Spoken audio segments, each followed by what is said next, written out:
Voice TV ప్రేక్షకులకి నమస్తే. భార్యాభర్తలు విడిపోవడం, వాళ్ళిద్దరి జీవితం కేవలం వాళ్ళిద్దరి జీవితమే గాదు, చాలా మంది జీవితాలతోని ముడిపడి ఉన్న ఒక లైఫ్. దాన్ని అర్థం జేసుకోనో, అర్థం జేసుకోకనో, సెట్ అయ్యో, సెట్ గాకనో చాలా అరాచకాలు జరుగుతుంటాయి. బట్ ఇండ్ల లీగల్లీ ఎంతవరకు స్ట్రాంగ్ ఉంటారు. విడిపోవాలనుకున్నోళ్ళు గానీ, కలిసి ఉండాలనుకున్నోళ్ళు గానీ, అఫైర్స్ పెట్టుకోవాలనుకునేటోళ్ళు గానీ, లేకపోతే పిల్లల్ని కని, ఈ పిల్లల్ని ఏం జేయాలిరా ఇప్పుడు మేము విడిపోదాం అనుకుంటున్నాం అనుకునేటోళ్ళకి గానీ. సో, బేసిక్‌గా legal knowledge is very much important. ముఖ్యంగా ఇలాంటి కేసులు బాగా పెరిగిపోతున్నాయి కాబట్టి, ఈరోజు వాటికి సంబంధించి అంటే డివోర్స్ గావచ్చు, లేకపోతే మెయింటెనెన్స్ గావచ్చు, అలిమనీ గావచ్చు, పిల్లల డివిజన్ గురించి గావచ్చు, పిల్లల ఫ్యూచర్ గురించి గాని, వీటన్నిటి గురించి గూడా లీగల్లీ మనం ఏ విధంగా పోతే మనకి న్యాయం జరుగుతది అనే ఆలోచనతో ఎవరైనా ఉంటే మాత్రం బాగా పనికొస్తది ఈరోజు ఇంటర్వ్యూ. ఎందుకంటే ఈరోజు మన ముందున్నారు డాక్టర్ మోక్ష గారు. Is high court advocate. మీ అందరికీ తెలుసు. ఆయన దీని గురించి ఈ సబ్జెక్ట్ గురించి కంప్లీట్‌గా అన్ని విషయాలు చెప్పబోతున్నారు ఈరోజు మనకి. సార్ నమస్తే. నమస్కారం. సార్ నిజంగా డివోర్స్ కేసులు మన దగ్గర విపరీతంగా పెరిగినాయి. బట్ డివోర్స్ గురించి ఒక్క నిమిషం పక్కకు పెడితే అసలు ఫస్ట్ అడగద్ది ఈ ప్రశ్న. బట్ నేను అడుగుతున్నా. ఏంది అనంటే ఒకవేళ భార్య భర్తని గాని, భర్త భార్యని గాని చంపుకున్నారనుకో ఫర్ ఎనీ అదర్ రీజన్. చంపుకున్నప్పుడు ఇద్దరికీ సమానంగా శిక్ష పడతదా? ఎక్కడన్నా? సెక్షన్ ఒక్కటే అండి. హ్మ్. సెక్షన్‌లో మనం ఒక మనిషి ఇంకో వ్యక్తిని చంపితే దాన్ని మర్డర్ అంటాం యాజ్ పర్ లా. మర్డర్ కేసులో శిక్ష లెవెల్ అనేది మార్చారు. అంటే extraordinary Supreme Court and all courts time and again have said only one thing. Rarest of the rare కేస్‌కి మనం క్యాపిటల్ పనిష్మెంట్ ఇస్తాం. క్యాపిటల్ పనిష్మెంట్ అంటే ఉరి శిక్ష. ఏమై ఉండాలి అది? Rarest of the rare crime. ఇది పూర్వం జరగనిది, ఇంకా జరిగితే విచిత్రంగా జరిగేది అనే ఒక కేటగిరీలో పెట్టారు. జనరల్గా అది ఇవ్వరు. 5 years, 10, 15, 20, 25, 20 వరకు we have seen cases where murder cases given in general. కాకపోతే కొంతమందికి 14 సంవత్సరాలు అయిపోయిన తర్వాత శిక్ష వచ్చేస్తుంది, లైఫ్ ఇంప్రిజన్మెంట్ 14 సంవత్సరాలు అనే ఒక థాట్ ప్రాసెస్ ఉంది. అది కొంచెం సినిమాటిక్ నాలెడ్జ్. 14 yearsకి మెర్సీ పిటిషన్ అని ఒకటి వేయచ్చు. 14 సంవత్సరాలు ఒక వ్యక్తి జైల్లో గడిపితే పరివర్తన అనేది హ్యూమన్ లైఫ్ స్టైల్ ఒక జనరేషన్, మీరు హిస్టరీ చూసుకుంటే ఒక జనరేషన్ని మనం 15 years అంటాం. 15 years తర్వాత ఇంకో జనరేషన్ వస్తుంది. సో 14 సంవత్సరాలు ఒక వ్యక్తి కారాగారంలో ఉన్నాడు అంటే వాడు ఒక జనరేషన్ కష్టం అనుభవించిండు కాబట్టి వాడిని దయదలిచి వదిలేయచ్చు. ఈ పిటిషన్ ద్వారా 14 సంవత్సరాలు అయిపోతే బయటకు వచ్చే ఆస్కారం అనేది ఉంది. అంతేగాని లైఫ్ ఇంప్రిజన్మెంట్ అంటే 14 సంవత్సరాలు కాదు. లైఫ్ వేయచ్చు. లైఫ్ అంటే లైఫ్ ఇంప్రిజన్మెంట్ కాన్సెప్ట్ ఏంటి? ఆడు బతుకున్నంత కాలంలో లోపల ఉండాలి. ఇది లైఫ్ ఇంప్రిజన్మెంట్ కి ట్రూ మీనింగ్. ఇంకొంతమందికి 200 ఏళ్ళు 100 ఏళ్ళు అని వేస్తుంటారు సార్. కాంపౌండింగ్ సెక్షన్స్ అండి. ఇప్పుడు ఒక మనిషి మర్డర్ కేసు చేసిండు. ఈ మర్డర్తో పాటు థెఫ్ట్ కూడా జరిగింది. థెఫ్ట్తో పాటు ట్రెస్పాసింగ్ కూడా జరిగింది.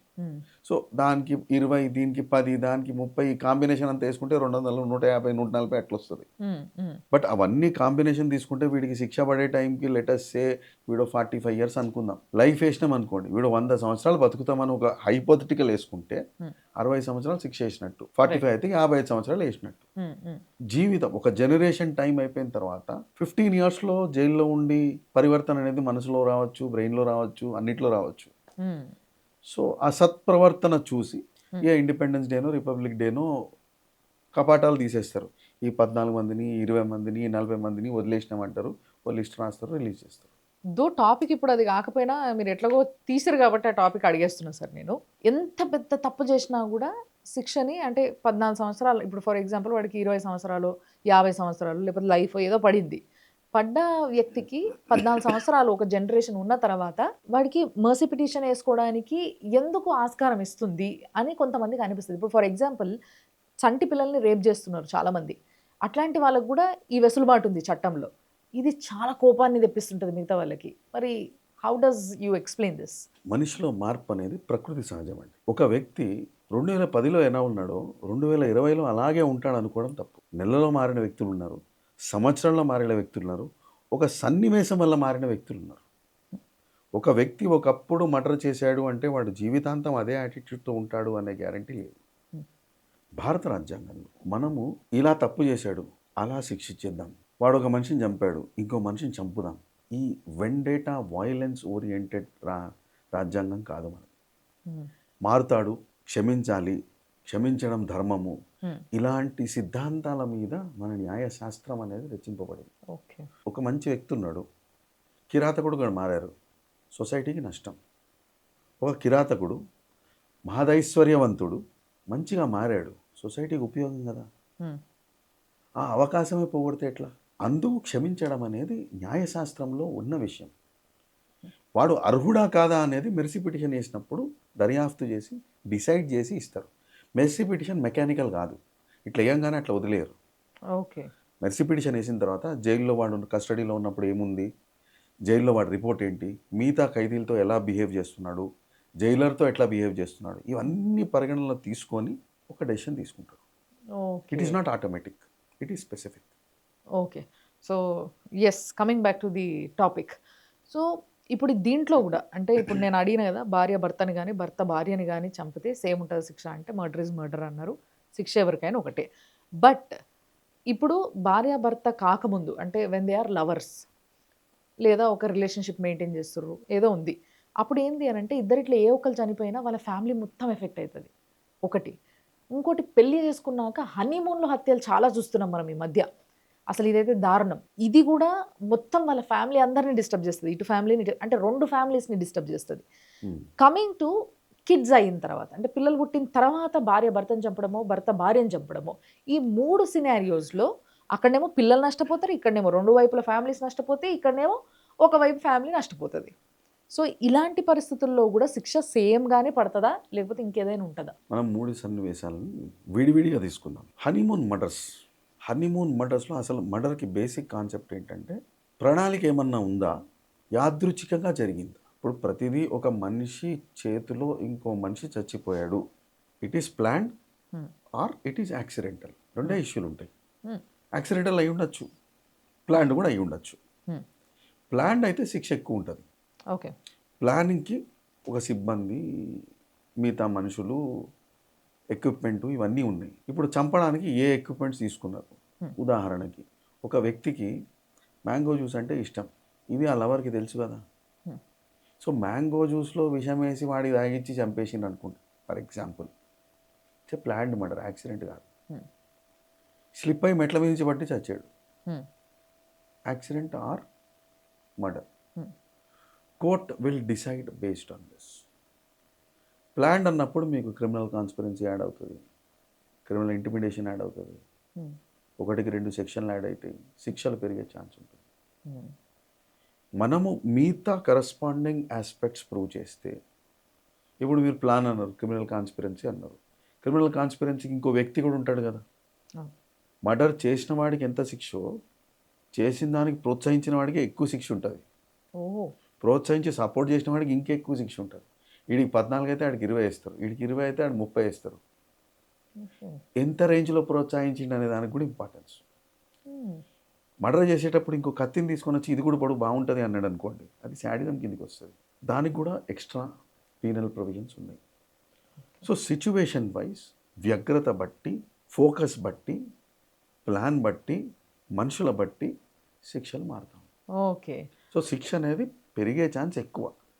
సిచ్యువేషన్స్ వారెంట్ చేసేటప్పుడు ఉన్న ఎవిడెన్స్ బట్టి చేయొచ్చు.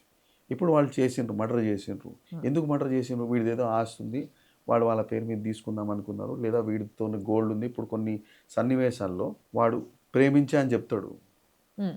అమ్మాయి నమ్ముతుంది, ఇంట్లో నుంచి నగలు నట్రాతో బయటకు వస్తుంది, అవును. వాడు అమ్మాయిని చంపేస్తాడు, నగలు తీసుకుపోతాడు. హ్మ్. ఇది మర్డర్తో పాటు థెఫ్ట్ కూడా కదా. అవును. సో మర్డర్ థెఫ్ట్ 2 సెక్షన్లు వస్తాయి దానికి. మరి ఈ మధ్య కొన్ని కేసులు అయితున్నాయి. ఇందాక మీరు పడిపోవడం అది ఇది అన్నప్పుడు గుర్తుకొచ్చింది నాకు ఈ కేసు. మనం హిమాచల్‌లో చూసినాం ఇలాంటి కేసు. హనీమూన్‌కెళ్ళిన జంట భార్య భర్తని తోసేసింది లోయలోకని. సో, ఇందులో ఏందనంటే ఆ పిల్లకి ఇతనితో పెళ్లి ఇష్టం లేదు. తల్లి బలవంతం పైన పెళ్లి చేసుకుంది. తర్వాత తోసేసి చంపేసింది. సో, ఇక్కడ అసలు ఇన్నోసెంట్ వ్యక్తి కొత్త లైఫ్ స్టార్ట్ చేసిన అన్న ఒక ఊహల్లో చల్లటి కొండల మధ్యలోకెళ్ళి చచ్చిపోయాడు. సో, ఇలాంటి వాటికి కూడా like they know that they don't wanted the person. ఆ Correct. ఇష్టమే లేదు. కరెక్ట్. తెలిసి పెళ్లి చేసుకొని మరీ చంపడం అనేది చాలా దారుణం ఇది. సో, ఇది తెలిస్తే ఏంది? ఎట్లుంటది శిక్ష? క్రిమినల్ కాన్స్పిరెన్సీ యాడ్ అవుతుంది కదండి. Criminal criminal. కాన్స్పిరెన్సీ యాడ్ అవుతుంది, గిల్ట్ ఆఫ్ మైండ్ యాడ్ అవుతుంది, ఓకే. మిగతా పార్టీలు వస్తే వాళ్ళు యాడ్ అవుతారు. కొన్నిసార్లు మనం ఇన్వెస్టిగేషన్ చేసేటప్పుడు ఫోన్ కాల్స్లో కనెక్షన్ చూసుకుంటాము. హ్మ్. ఇప్పుడు కాన్స్టెంట్గా ఒక ఇద్దరు ముగ్గురు వ్యక్తులకి నంబర్ల నుంచి ఈమె నెంబర్ నుంచి పోయినాయి అనుకుందాం.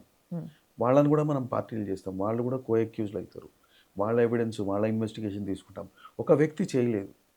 ఇప్పుడు ఆ కొండలో లోయ పక్కన డీటెయిల్స్, ఆ లోయలో వాడిని తోయడము, మళ్ళీ వాడిని బయటికి రానియకుండా చేయడము, ఇదంతా ఒక ప్రణాళిక కదా. ఈ ప్రణాళిక ఒక్క వ్యక్తి ఎంత ఆలోచించినా ఇంకో వ్యక్తి సహకారం అవసరం. అవును. ఆ వ్యక్తి అసలు వీళ్ళిద్దరు కలిసి ఈయన మీద ఎందుకు చేసిండు అనేది ఆ ప్లాన్, కాన్స్పిరెన్సీ అవన్నీ వస్తాయి. ప్రతి దానిలో దీన్నే ఇన్వెస్టిగేషన్ అంటాం. ఇదే పోలీసులు చేయాల్సిన పని. రైట్. అందుకే మీకు ఒక మర్డర్ జరిగినా, ఒక థెఫ్ట్ జరిగినా మనం ముందు ఎఫ్ఐఆర్ అంటాం. ఎఫ్ఐఆర్ ఏముంది? ఫస్ట్ ఇన్ఫర్మేషన్ రిపోర్ట్ అంతే. ప్రైమా ఫేసిగా చూసి ఏం జరిగింది అనేది ఒక చిన్న రిపోర్ట్ రాసుకొని కంప్లైంట్ని ఎఫ్ఐఆర్గా వేసేస్తారు.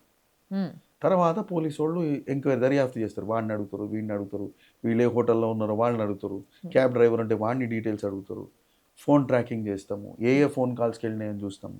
వీళ్ళందరినీ తీసుకొని ఎవరు ఇన్వాల్వ్ అయ్యారు అనేది మనం ఎసర్టైన్ చేసి దాన్ని బట్టి వాళ్ళని లిస్ట్ ఆఫ్ అక్యూజ్గా చేసి ట్రయల్ స్టార్ట్ చేస్తాం. ట్రయల్లో ఎవిడెన్స్లు అన్నీ వచ్చిన తర్వాత అప్పుడు శిక్ష చేస్తాం. ఓకే. మీకు ఒక ఇన్నోసెంట్ని శిక్ష వేయకూడదు. ఒక ఇన్నోసెంట్ ఎవడైతే నిజంగా ఆ నేరం చేసిండో వాడికి కఠినమైన శిక్ష వేయాలి అనేది సిద్ధాంతం. ఈ సిద్ధాంతాన్ని ఎన్ఫసైజ్ చేయడానికి యంత్రాంగం ఉంది. ఆ యంత్రాంగమే పోలీస్ యంత్రాంగం. సో ఆ ఇన్వెస్టిగేషన్లో క్లూస్ టీమ్ ఉంది, వాళ్ళ రెగ్యులర్ ఇన్వెస్టిగేషన్ పోలీస్ ఉన్నారు, మర్డర్ ఇన్వెస్టిగేషన్లో స్పెషలిస్ట్ టీం ఉన్నారు. అర్థం కాకుండా ఛార్జ్షీట్ వేయడానికి టైం అయితే పై ఆఫీసర్లు ఇన్వాల్వ్ అయ్యి వాళ్ళ ఎక్స్పీరియన్స్ షేర్ చేసి ఇన్వెస్టిగేషన్ కంప్లీట్ చేస్తారు. అండ్ ఇప్పుడున్న సినారియోలో పెరిగినందువలన టెక్నాలజీ కూడా పెరిగింది. ఇంకొక విషయం ఏంటంటే, మనం క్రైమ్ పెట్రోల్ లాంటి సీరియల్స్ ఉన్నాయి. టైటిల్ బాగానే చెప్తారు, సబాకి ఏక్కో సీక్ హమ్ సబ్కో అని. ఆ సీక్ ఏంది అనేది కూడా ఇంపార్టెంట్. ఆ సీక్లో అప్రమత్తంగా ఉండడం నేర్చుకుంటే పర్లేదు, ఎట్లా మర్డర్ చేయాలని నేర్చుకుంటే కష్టం కదా. అది జరుగుతుంది, ఇది జరుగుతుంది.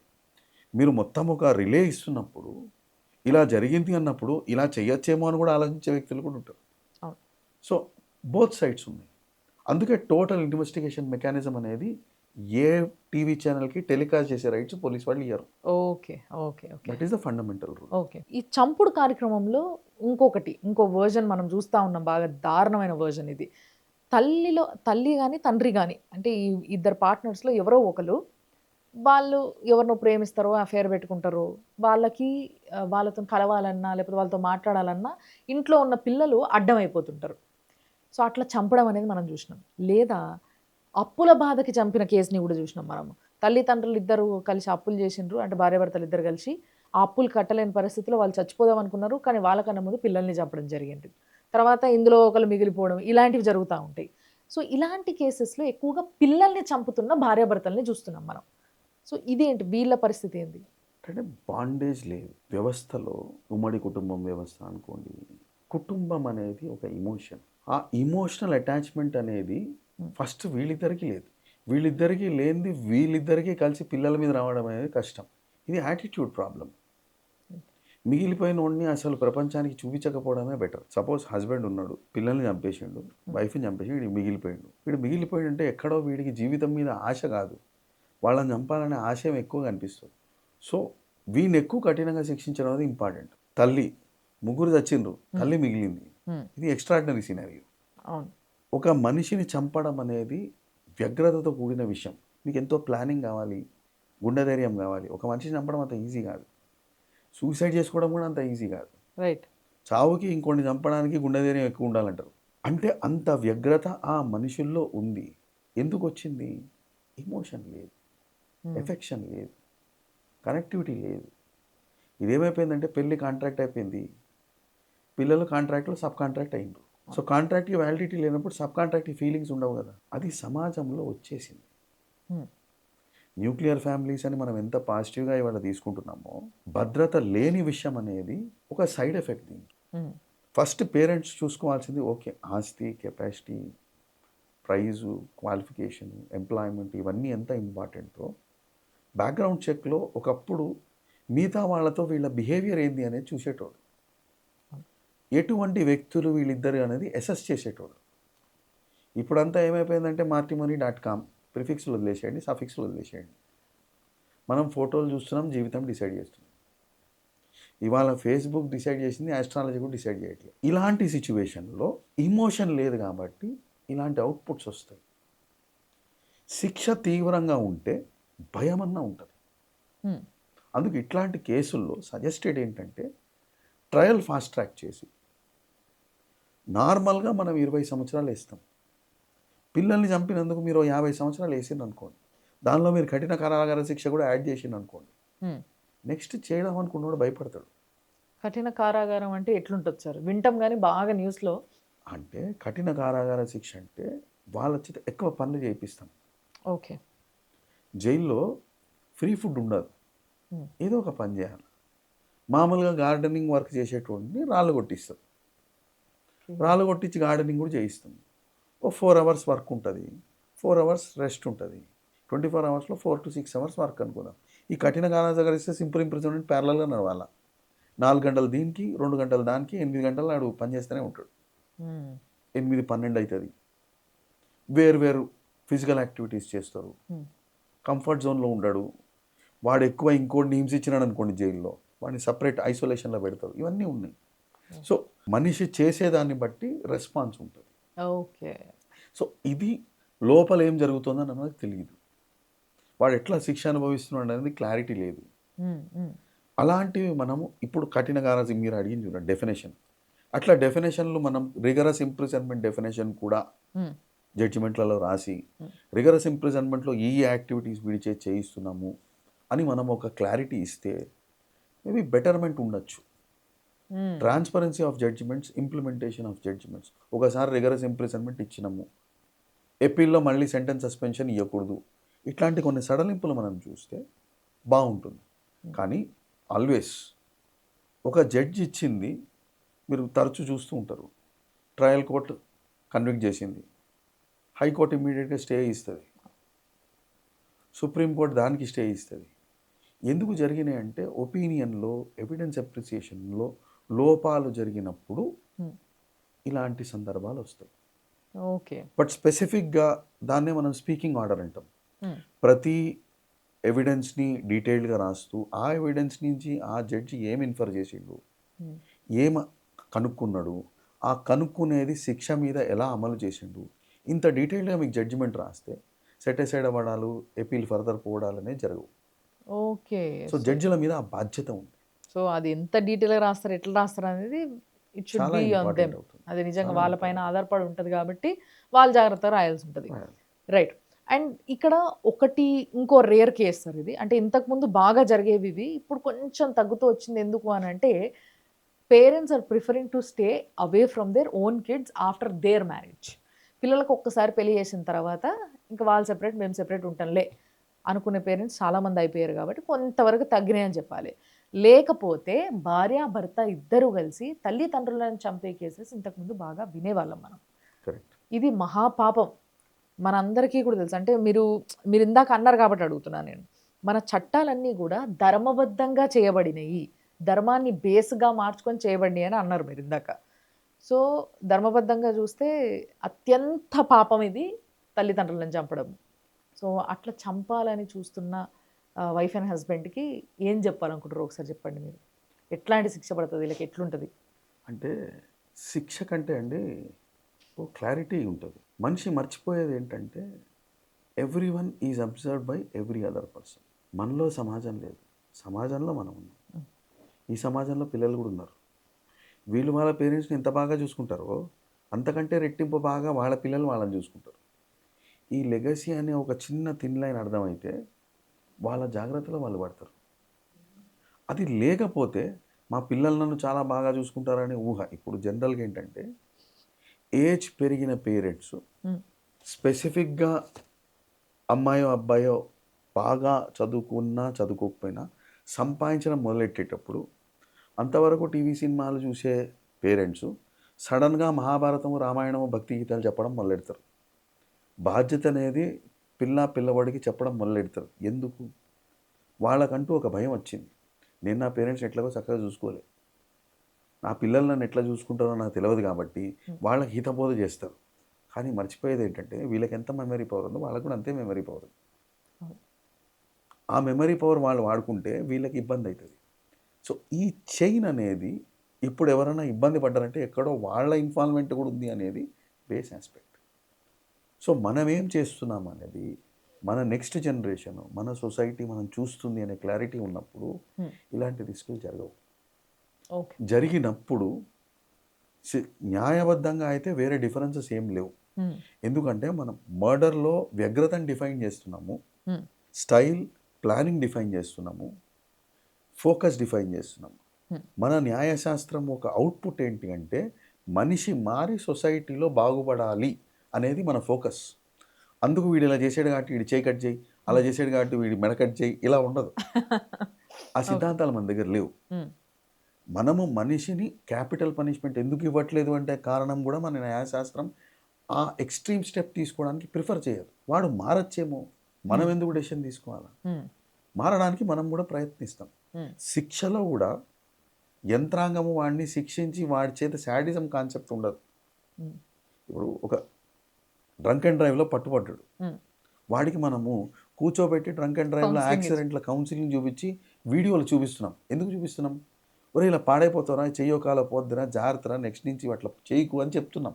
అవును. లేకపోతే అంత సినిమాలు చూడాల్సిన శాడిజం మన దగ్గర లేదే. మనం వాడికి ఒక ప్రికాషన్ చూపిస్తున్నాం. హ్మ్. అలాంటివి మనం వీళ్ళకు కూడా చూపించవచ్చు.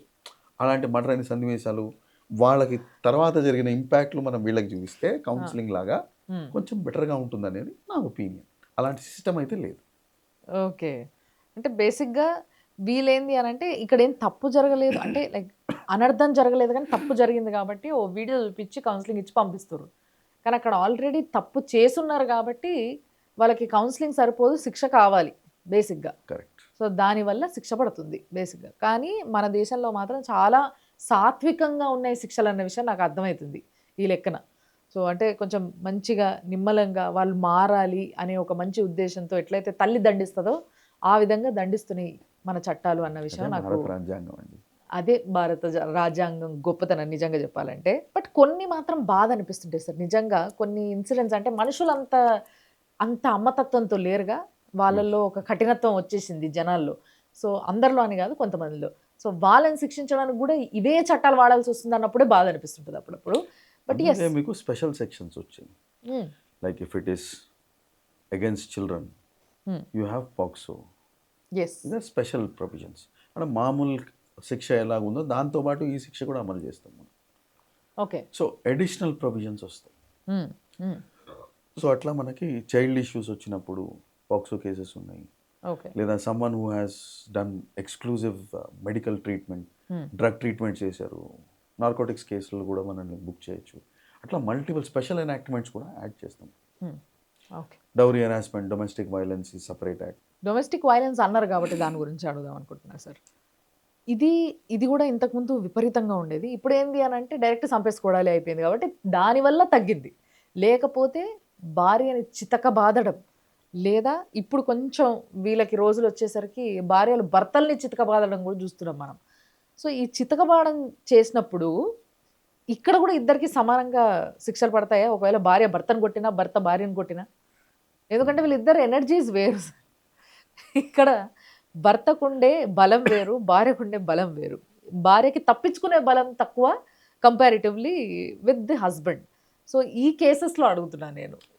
అంటే డొమెస్టిక్ వైలెన్స్ యాక్ట్ చేసినప్పుడు హ్మ్. భర్తలు భార్యను కొట్టే సన్నివేశాలే ఎక్కువ ఉన్నాయి. అవును. ఇప్పటి situation mix. So domestic violence fundamental ఏంటంటే ఇంట్లోకి ఒక అమ్మాయి వచ్చింది, నమ్మి వచ్చింది, ఆమెను చిత్రహింసలు అందరు కలిసి పెట్టిండ్రు. హ్మ్. దానికి ప్రొటెక్షన్ కోసం డొమెస్టిక్ వైలెన్స్ యాక్ట్ అనేది వచ్చింది. మొగోళ్ళు పెట్టడానికి లేదైతే ఈ కేసు. అంటే వస్తున్నామండి. ఓకే. కమింగ్ జనరేషన్స్కి వచ్చేసరికి అంటే యాక్ట్ వచ్చిన తర్వాత పరివర్తన అనేది ప్రధానం కాబట్టి ఆ సెక్షన్ తీసుకోకపోయినా తత్ప్రత్యామ్నాయ అసాల్ట్ ఓరియంటెడ్ సెక్షన్స్ ఐపీసీలో ఉన్నాయి. ఓకే. భర్త భార్య సంబంధం లేకుండా ఒక వ్యక్తి ఇంకో వ్యక్తిని కొడితే ఏంటి పరిస్థితి, చచ్చేలాగా కొడితే ఏంటి పరిస్థితి, మామూలుగా కొడితే ఏంటి పరిస్థితి అనేది దాన్ని గ్రేవియస్ హర్ట్ అంటాం. ఓకే. ఇక పొడిసేసిండు just miss, attempt to murder. Hmm. So ఇట్లా మనకి డివిజన్స్ ఉన్నాయి.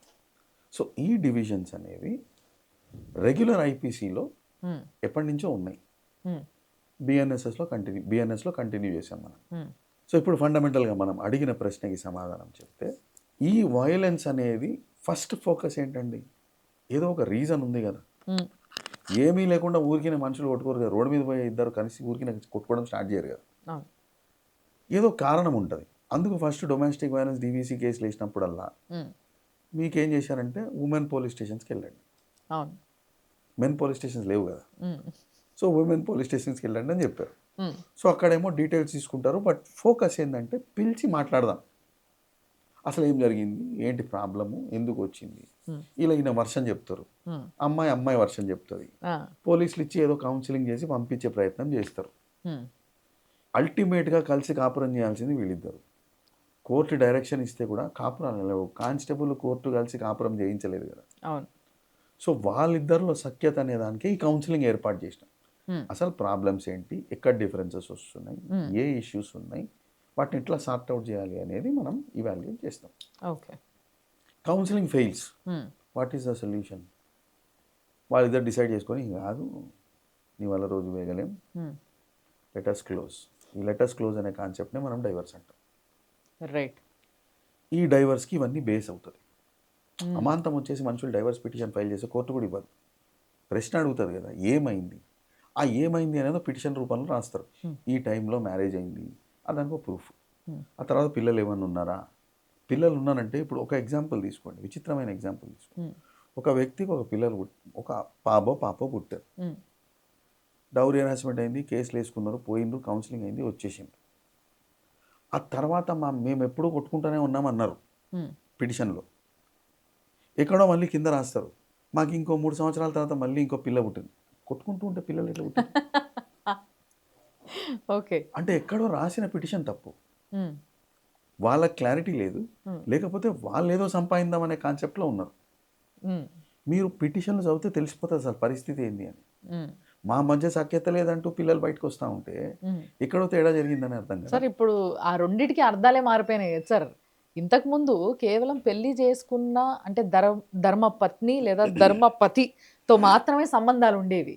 ఇప్పుడు సంబంధం వేరు, ధర్మబద్ధంగా కలిసి ఉండడం వేరు, భార్యాభర్తలుగా అట్లా అయిపోయింది సంబంధాలు అనేవి.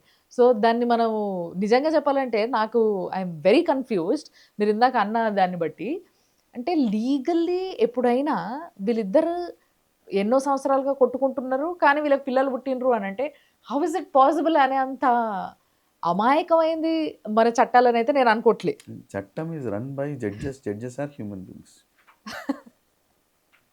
Okay. They also have family. Yes. ఇప్పుడు ఇక్కడ మీకు ఇంకోటి కూడా ఉందండి. ఈ డైవర్స్లో వెరైటీ కాన్సెప్ట్ ఒకటి ఉంది. ఏంటంటే మేము కలిసి ఉందాం అనుకుంటున్నాము, లేదు విడిపోదాం అనుకుంటున్నాము. ట్రయల్ ఆప్షన్ లాగా కలిసి ఉండము కానీ చట్టబద్ధంగా విడిపోము. వయా మీడియా కాన్సెప్ట్ ఒకటి ఉంది, దాన్ని జ్యుడిషియల్ సపరేషన్ అంటాం. 2 years ఇస్తాం. ఓకే. అంటే ఓ పిటిషన్ వేసిండ్రు, నీతో నా వల్ల కాదు మనం విడిపోదాం అని పిటిషన్ వేసుకున్నారు. పిటిషన్ వేసుకుని ఏమన్నారు, యాల్మనీ వద్దు, అదొద్దు, ఇదొద్దు, మనం ఒక 2 సంవత్సరాలు సపరేట్గా ఉందాం. మేబీ ఒకటే బిల్డింగ్లో ఈ ఫ్లాట్లో వాళ్ళు ఉంటారు, ఆ ఫ్లాట్లో ఈమె ఉంటుంది. ఓకే. దీన్ని జ్యుడిషియల్ సపరేషన్ అంటాం. జ్యుడిషియల్ సపరేషన్ టైంలో కలవడానికి వీల్లేదు, ఫస్ట్ రూల్. అప్పుడు పిల్లలు రావడానికి కూడా వీల్లేదు. సో జ్యుడిషియల్ సపరేషన్లో కలిసే ట్రై చేస్తే ఈ మనిషి రేప్ కేసు కూడా పెట్టచ్చు. It's an offence. మామూలు దానికంటే అసాల్ట్ ఎక్కువ ఉంటుంది. Now this makes sense a lot నిజంగా చెప్పాలంటే. అంటే అది ఏంటంటే మీకు జ్యుడిషియల్ సపరేషన్ అనేది కోర్టు ఎందుకు ఇచ్చింది అంటే సమ్వేర్ ఇండివిజువల్లీ మీరు మైండ్ సెట్స్ని స్టెబిలైజ్ చేసుకొని మళ్ళీ ఒక ఛాన్స్ జ్యుడిషియల్ సపరేషన్ క్యాన్సిల్ చేసుకొని you can continue matrimonial life. Right. Sometimes this judicial separation converts in to a permanent divorce. Right. But అదొక కూలింగ్ పీరియడ్ ఇచ్చినాం. మామూలుగా మీరు కన్సెంటెడ్ డైవర్స్ కూడా 6 months కూలింగ్ పీరియడ్ ఇస్తాం. ఇద్దరు వచ్చి మేము కన్సెంటెడ్, మేము ఇద్దరం ఫైనల్ డిసైడెడ్, రేపటి నుంచి మొహం చూద్దాం అనుకోవట్లే అని కన్సెంటెడ్ డైవర్స్ ఇస్తారు. అప్పుడు కూడా జడ్జి 6 నెలల తర్వాత డేట్ ఇస్తాడు. 6 నెలల తర్వాత మళ్ళీ ఇద్దరిని పిలిచి ముందు నిలబెట్టి ఏమనుకుంటున్నారు, వీళ్ళు ఒరిజినల్ స్టేట్మెంట్ ఏదైతే ఉందో అది చేస్తే సార్ అప్పుడు మాట్లాడతాడు. ఓకే, ప్రాపర్టీస్ ఏమైనా ఉన్నాయా, డీటెయిల్స్ ఏంటి, మీ కన్సెంట్ డైవర్స్లో ఎట్లా డిస్ట్రిబ్యూట్ చేద్దాం అనుకుంటున్నారు, జాయింట్ పేరు మీద ఏమైనా ఉన్నాయా, అవంతా కన్సెంటెడ్. కన్సెంటెడ్ డైవర్స్ కూడా మనం 6 months టైం ఇస్తున్నాం. ఓకే, కన్సెంటెడ్ డైవర్స్ పిటిషన్ వేసిన సంతకం పెట్టేసి యు ఆర్ డైవర్స్డ్ అని ఏ జడ్జి చెప్పడు. రైట్. ఇలాంటివి రాజ్యాంగంలో మనం ఏర్పాటు చేశాం. ఫండమెంటల్గా ఏంటంటే అండి, any act it is not decided to terminate, it's not a contract. But Hindu marriage act వచ్చిన తర్వాత మనం ఎప్పుడైతే పెళ్లి పత్రము, జీలకర్ర బెల్లం ప్రూఫ్లు అడిగామో మనం కాంట్రాక్ట్ని ఇంప్లాయిడ్గా చేసేసినాం. అందుకు ఇప్పుడు ఆ కాంట్రాక్ట్ నుంచి వచ్చిన పైసలు, డివిజను ఇవన్నీ వచ్చినాయి. లేకపోతే అసలు మ్యారేజ్ కాంట్రాక్టే కాదు కదండి. అవును, యాక్చువల్లీ నిజంగా బట్ కూడా. Situations made it to result in a contractual obligations. Okay, okay. So బేసిక్గా ఇప్పుడున్న పరిస్థితులకు వచ్చి చూస్తే మళ్ళీ ఒకసారి ప్రాక్టికాలిటీలో భార్యాభర్తలు ఇద్దరు పెళ్ళయి కొన్ని రోజులు బాగానే ఉండి తర్వాత ఏమవుతుందో తెలియదు, ఈ ఇద్దరు పార్ట్నర్స్లో ఎవరో ఒకరికి వేరేళ్ళ పైన మోజు పెరుగుతూ ఉంటుంది. అది ఆఫీస్ స్పేస్లో కావచ్చు, బయట కావచ్చు, ఇంకెక్కడైనా కావచ్చు. సో ఇది కామన్గా చూస్తున్నవి అంటే సాఫ్ట్వేర్లో, ముఖ్యంగా సాఫ్ట్వేర్లో అంటే అంతటా ఉంది, బట్ సాఫ్ట్వేర్లో ఎక్కువ కేసెస్ ఇలాంటివి రిజిస్టర్ అవుతున్నాయి అన్న విషయం మనం వింటూ ఉన్నాం. సో ఈ పరిస్థితుల్లో ఇటు భార్యకి వదిలేయాలని ఉండదు భర్తని, బట్ భర్తకి అక్కడ కరెక్షన్స్ ఉంటాయి, లేదా భార్యకి కరెక్షన్స్ ఉంటాయి, భర్తకి వదిలేయాలని ఉండదు. ఎందుకంటే వాళ్ళ ఫ్యామిలీ, వాళ్ళ స్వీట్ మెమరీస్ గుర్తుంటాయి, పిల్లలు ఉంటారు, చాలా ఉంటుంది కథ. So if this is the case అంటే ఒకరికి వదిలేయాలని ఉంది, ఒకరికి వదలొద్దని ఉంది. ఎట్టి పరిస్థితుల్లో నేను వదిలిపెట్టను, ఎట్టి పరిస్థితుల్లో నిన్ను వదిలించుకుంటా. If this is the condition ఏం చేస్తుంది కోర్టు? ఫస్ట్ పాయింట్, ఈ సిచ్యువేషన్ వచ్చినప్పుడు కోర్టు ఒక అవకాశం ఇస్తుంది. అవకాశమే రెస్టిట్యూషన్ ఆఫ్ కాంజుగల్ రైట్స్ అంటాం. తెలుగులో సింపుల్గా చెప్పాలంటే కలిసి ఉందాంరా. ఓకే. ఎప్పుడు వేస్తాం ఇది? డెజర్టేషన్ అయినప్పుడు వేస్తాం. అంటే భర్త భార్య ఇంట్లో నుంచి వెళ్ళిపోయారు, లేచిపోలేదు, వెళ్ళిపోయారు. ఓకే. ఎక్కడ ఉన్నారో మనకు తెలుసు, ఓకే. రావాలనుకోవట్లే, దీన్నే డెజర్టేషన్ అన్నాం. వదిలేసి వెళ్ళిపోయింది లేదా వదిలేసి వెళ్ళిపోయింది. సో మనం ఇమీడియట్గా ఏం చేయొచ్చు? వాళ్ళు మన దగ్గరకు వచ్చారు, ఇది జరిగింది, ఈ మనస్పర్ధ ఉంది, మాకు డిస్కషన్ అయింది, ఆ డిస్కషన్లో ఇంపాక్ట్ ఇది, ఆయన మరి ఇల్లు వదిలేసి వెళ్ళిపోయారండి, మరి ఏం చేయాలి? లేకపోతే ఆవిడ ఇల్లు వదిలేసి వెళ్ళిపోయిందండి, ఏం చేయాలి పరిస్థితి? మనం ఓ డీటెయిల్స్ రాస్తాం, బాబు జరిగింది ఇది, జరిగిందో జరిగిపోయింది, ఇట్లాంటి ఇష్యూలు మళ్ళీ కాకుండా చూసుకుందామని రెస్టిట్యూషన్ ఆఫ్ కాంజుగల్ రైట్స్ అని పెట్టి ఒక కోర్టులో పిటిషన్ వేస్తాం. జడ్జ్ జనరల్గా ఏ జడ్జ్ ఉన్నా కూడా పిలిచి అడుగుతాడు, what is your thought process. వీళ్ళు కూడా చెప్తారు కదా, మనం ఒకటి రాస్తే వాళ్ళు కూడా రిప్లై ఇస్తారు. ఫిజికల్గా రైటింగ్లో ఇవ్వకపోయినా కోర్టులో జడ్జికి ఓవరాల్గా చెప్పినా కూడా చెప్పడమే. లేదండి నాకు ఇంట్రెస్ట్ లేదు అని ఇద్దరిలో ఒకళ్ళు చెప్పినా కూడా judge cannot enforce the contract కదండి. అవును. ఒకళ్ళకి నచ్చింది, ఇంకోళ్ళకి నచ్చలేదు. మ్యాక్సిమం మనం ఏం చేయగలం? ఇద్దరిని కూర్చోబెట్టి కౌన్సిలింగ్ చేసి ఏ ఇష్యూస్ అయితే ఉన్నాయో సార్ట్ అవుట్ చేసే ప్రయత్నం చేసి, సార్టే కాలేదనుకోండి, మీడియేషన్ హ్యాస్ ఫెయిల్డ్. అలాంటి సందర్భంలో డివోర్స్ రాదు. డివోర్స్ కూడా లేదు కదండి. ఇక్కడ మనం ఏమంటున్నాము, కలిసి ఉండడానికి మనం ఒక అవకాశం క్రియేట్ చేసే ప్రయత్నం చేసినాం. ఇది ఒక విధంగా మిస్యూజ్ కూడా అయింది. ఎట్లా మిస్యూజ్ అయిందంటే, మీరు ఒక డైవర్స్ పిటిషన్ వేశారు, ఈయనకు డైవర్స్ కావాలని లేదు, ఇవ్వాలని లేదు, మెయింటెనెన్స్ కూడా ఇవ్వాలని లేదు, ఎందుకంటే డివోర్స్ అవసరం లేదు కాబట్టి. పిల్లలు ఉన్నారు. ఇప్పుడు పిల్లల కాన్సెప్ట్లో ఆమె కొంత సంపాదిస్తుంది, కొంత సంపాదించట్లేదు, లేదా అసలు సంపాదించట్లేదు. పిల్లల్ని ఎట్లా పోషించాలా? ఇంట్లో పిల్లలు ఉన్నారు, వాళ్ళకి ఫుడ్ పెట్టాలి. సరే, ఆమె నా కర్మ అనుకొని మాడుతున్నా పిల్లలకైతే పెట్టాలి కదండి. ఇద్దరికి ముగ్గురికి పెట్టాల్సిన బాధ్యత ఎవరిది? భరించేవాడు భర్త కాబట్టి ఆయనది. తెలుగు ఫ్రేజియాలజీ మనం తీసుకుంటే ఆయనది. ఇప్పుడు ఆ రెస్పాన్సిబిలిటీ వదిలేసుకొని పోయింది. సో ఆ రెస్పాన్సిబిలిటీ అనే డ్యూటీని మనము ఎంఫసైజ్ చేయాలి. సో కోర్టు ఏమంటుంది, బై మెయింటెనెన్స్ కట్టు అనే పిటిషన్లు ఉన్నాయి. ఇప్పుడు పిటిషన్లు వేసినారు, ఇది వదిలించుకోవడానికి కలిసి ఉందాం రా అని పిటిషన్ వేస్తాడు. అది తెలియదు. అంటే మనం ఇచ్చే రాజ్యాంగంలో ఉన్నది మనమే ఒక ఐడియా చూపిస్తే ఇదేదో బాగుందని ట్రై చేస్తారు. రైట్. సుప్రీంకోర్టు క్లారిఫికేషన్ ఇచ్చింది, రెస్టిట్యూషన్ ఆఫ్ కాంజుగల్ రైట్స్కి నీ మెయింటెనెన్స్కి సంబంధం లేదు. ఆ డెసిషన్ ఎట్లా వచ్చినా మెయింటెనెన్స్ అయితే నువ్వు ఇవ్వాలి. అది డిఫెన్స్గా వాడినప్పుడు సుప్రీంకోర్టు క్లారిఫికేషన్ ఇచ్చింది, అది పనికిరాదు. సో ఈ పాయింట్ అనేవి అందుకే లా ఎక్కడికక్కడ కరెక్షన్ చేసుకుంటా పోతుంది. మిస్యూజ్ అయ్యే ప్లేస్లో కరెక్షన్ ఫోకస్ చేస్తుంది. ఓకే. ఇక్కడ మిస్యూజ్ చేయడం ఐడెంటిఫై చేసినప్పుడు దానికి దీనికి సంబంధం లేదు. సో బేసిక్గా మెయింటెనెన్స్ రావడం అనేది చాలా ఈజీ లెక్కన. ఈజీ అంటే ఈజీ కాదు, మ్మ్. కష్టం కూడా కాదు. మ్మ్. ఎట్లా అనేది చెప్తా. భార్యకి డైవర్స్ ఇష్టం లేదు, ఇదే కంటిన్యూ చేద్దాం మనం. మ్మ్.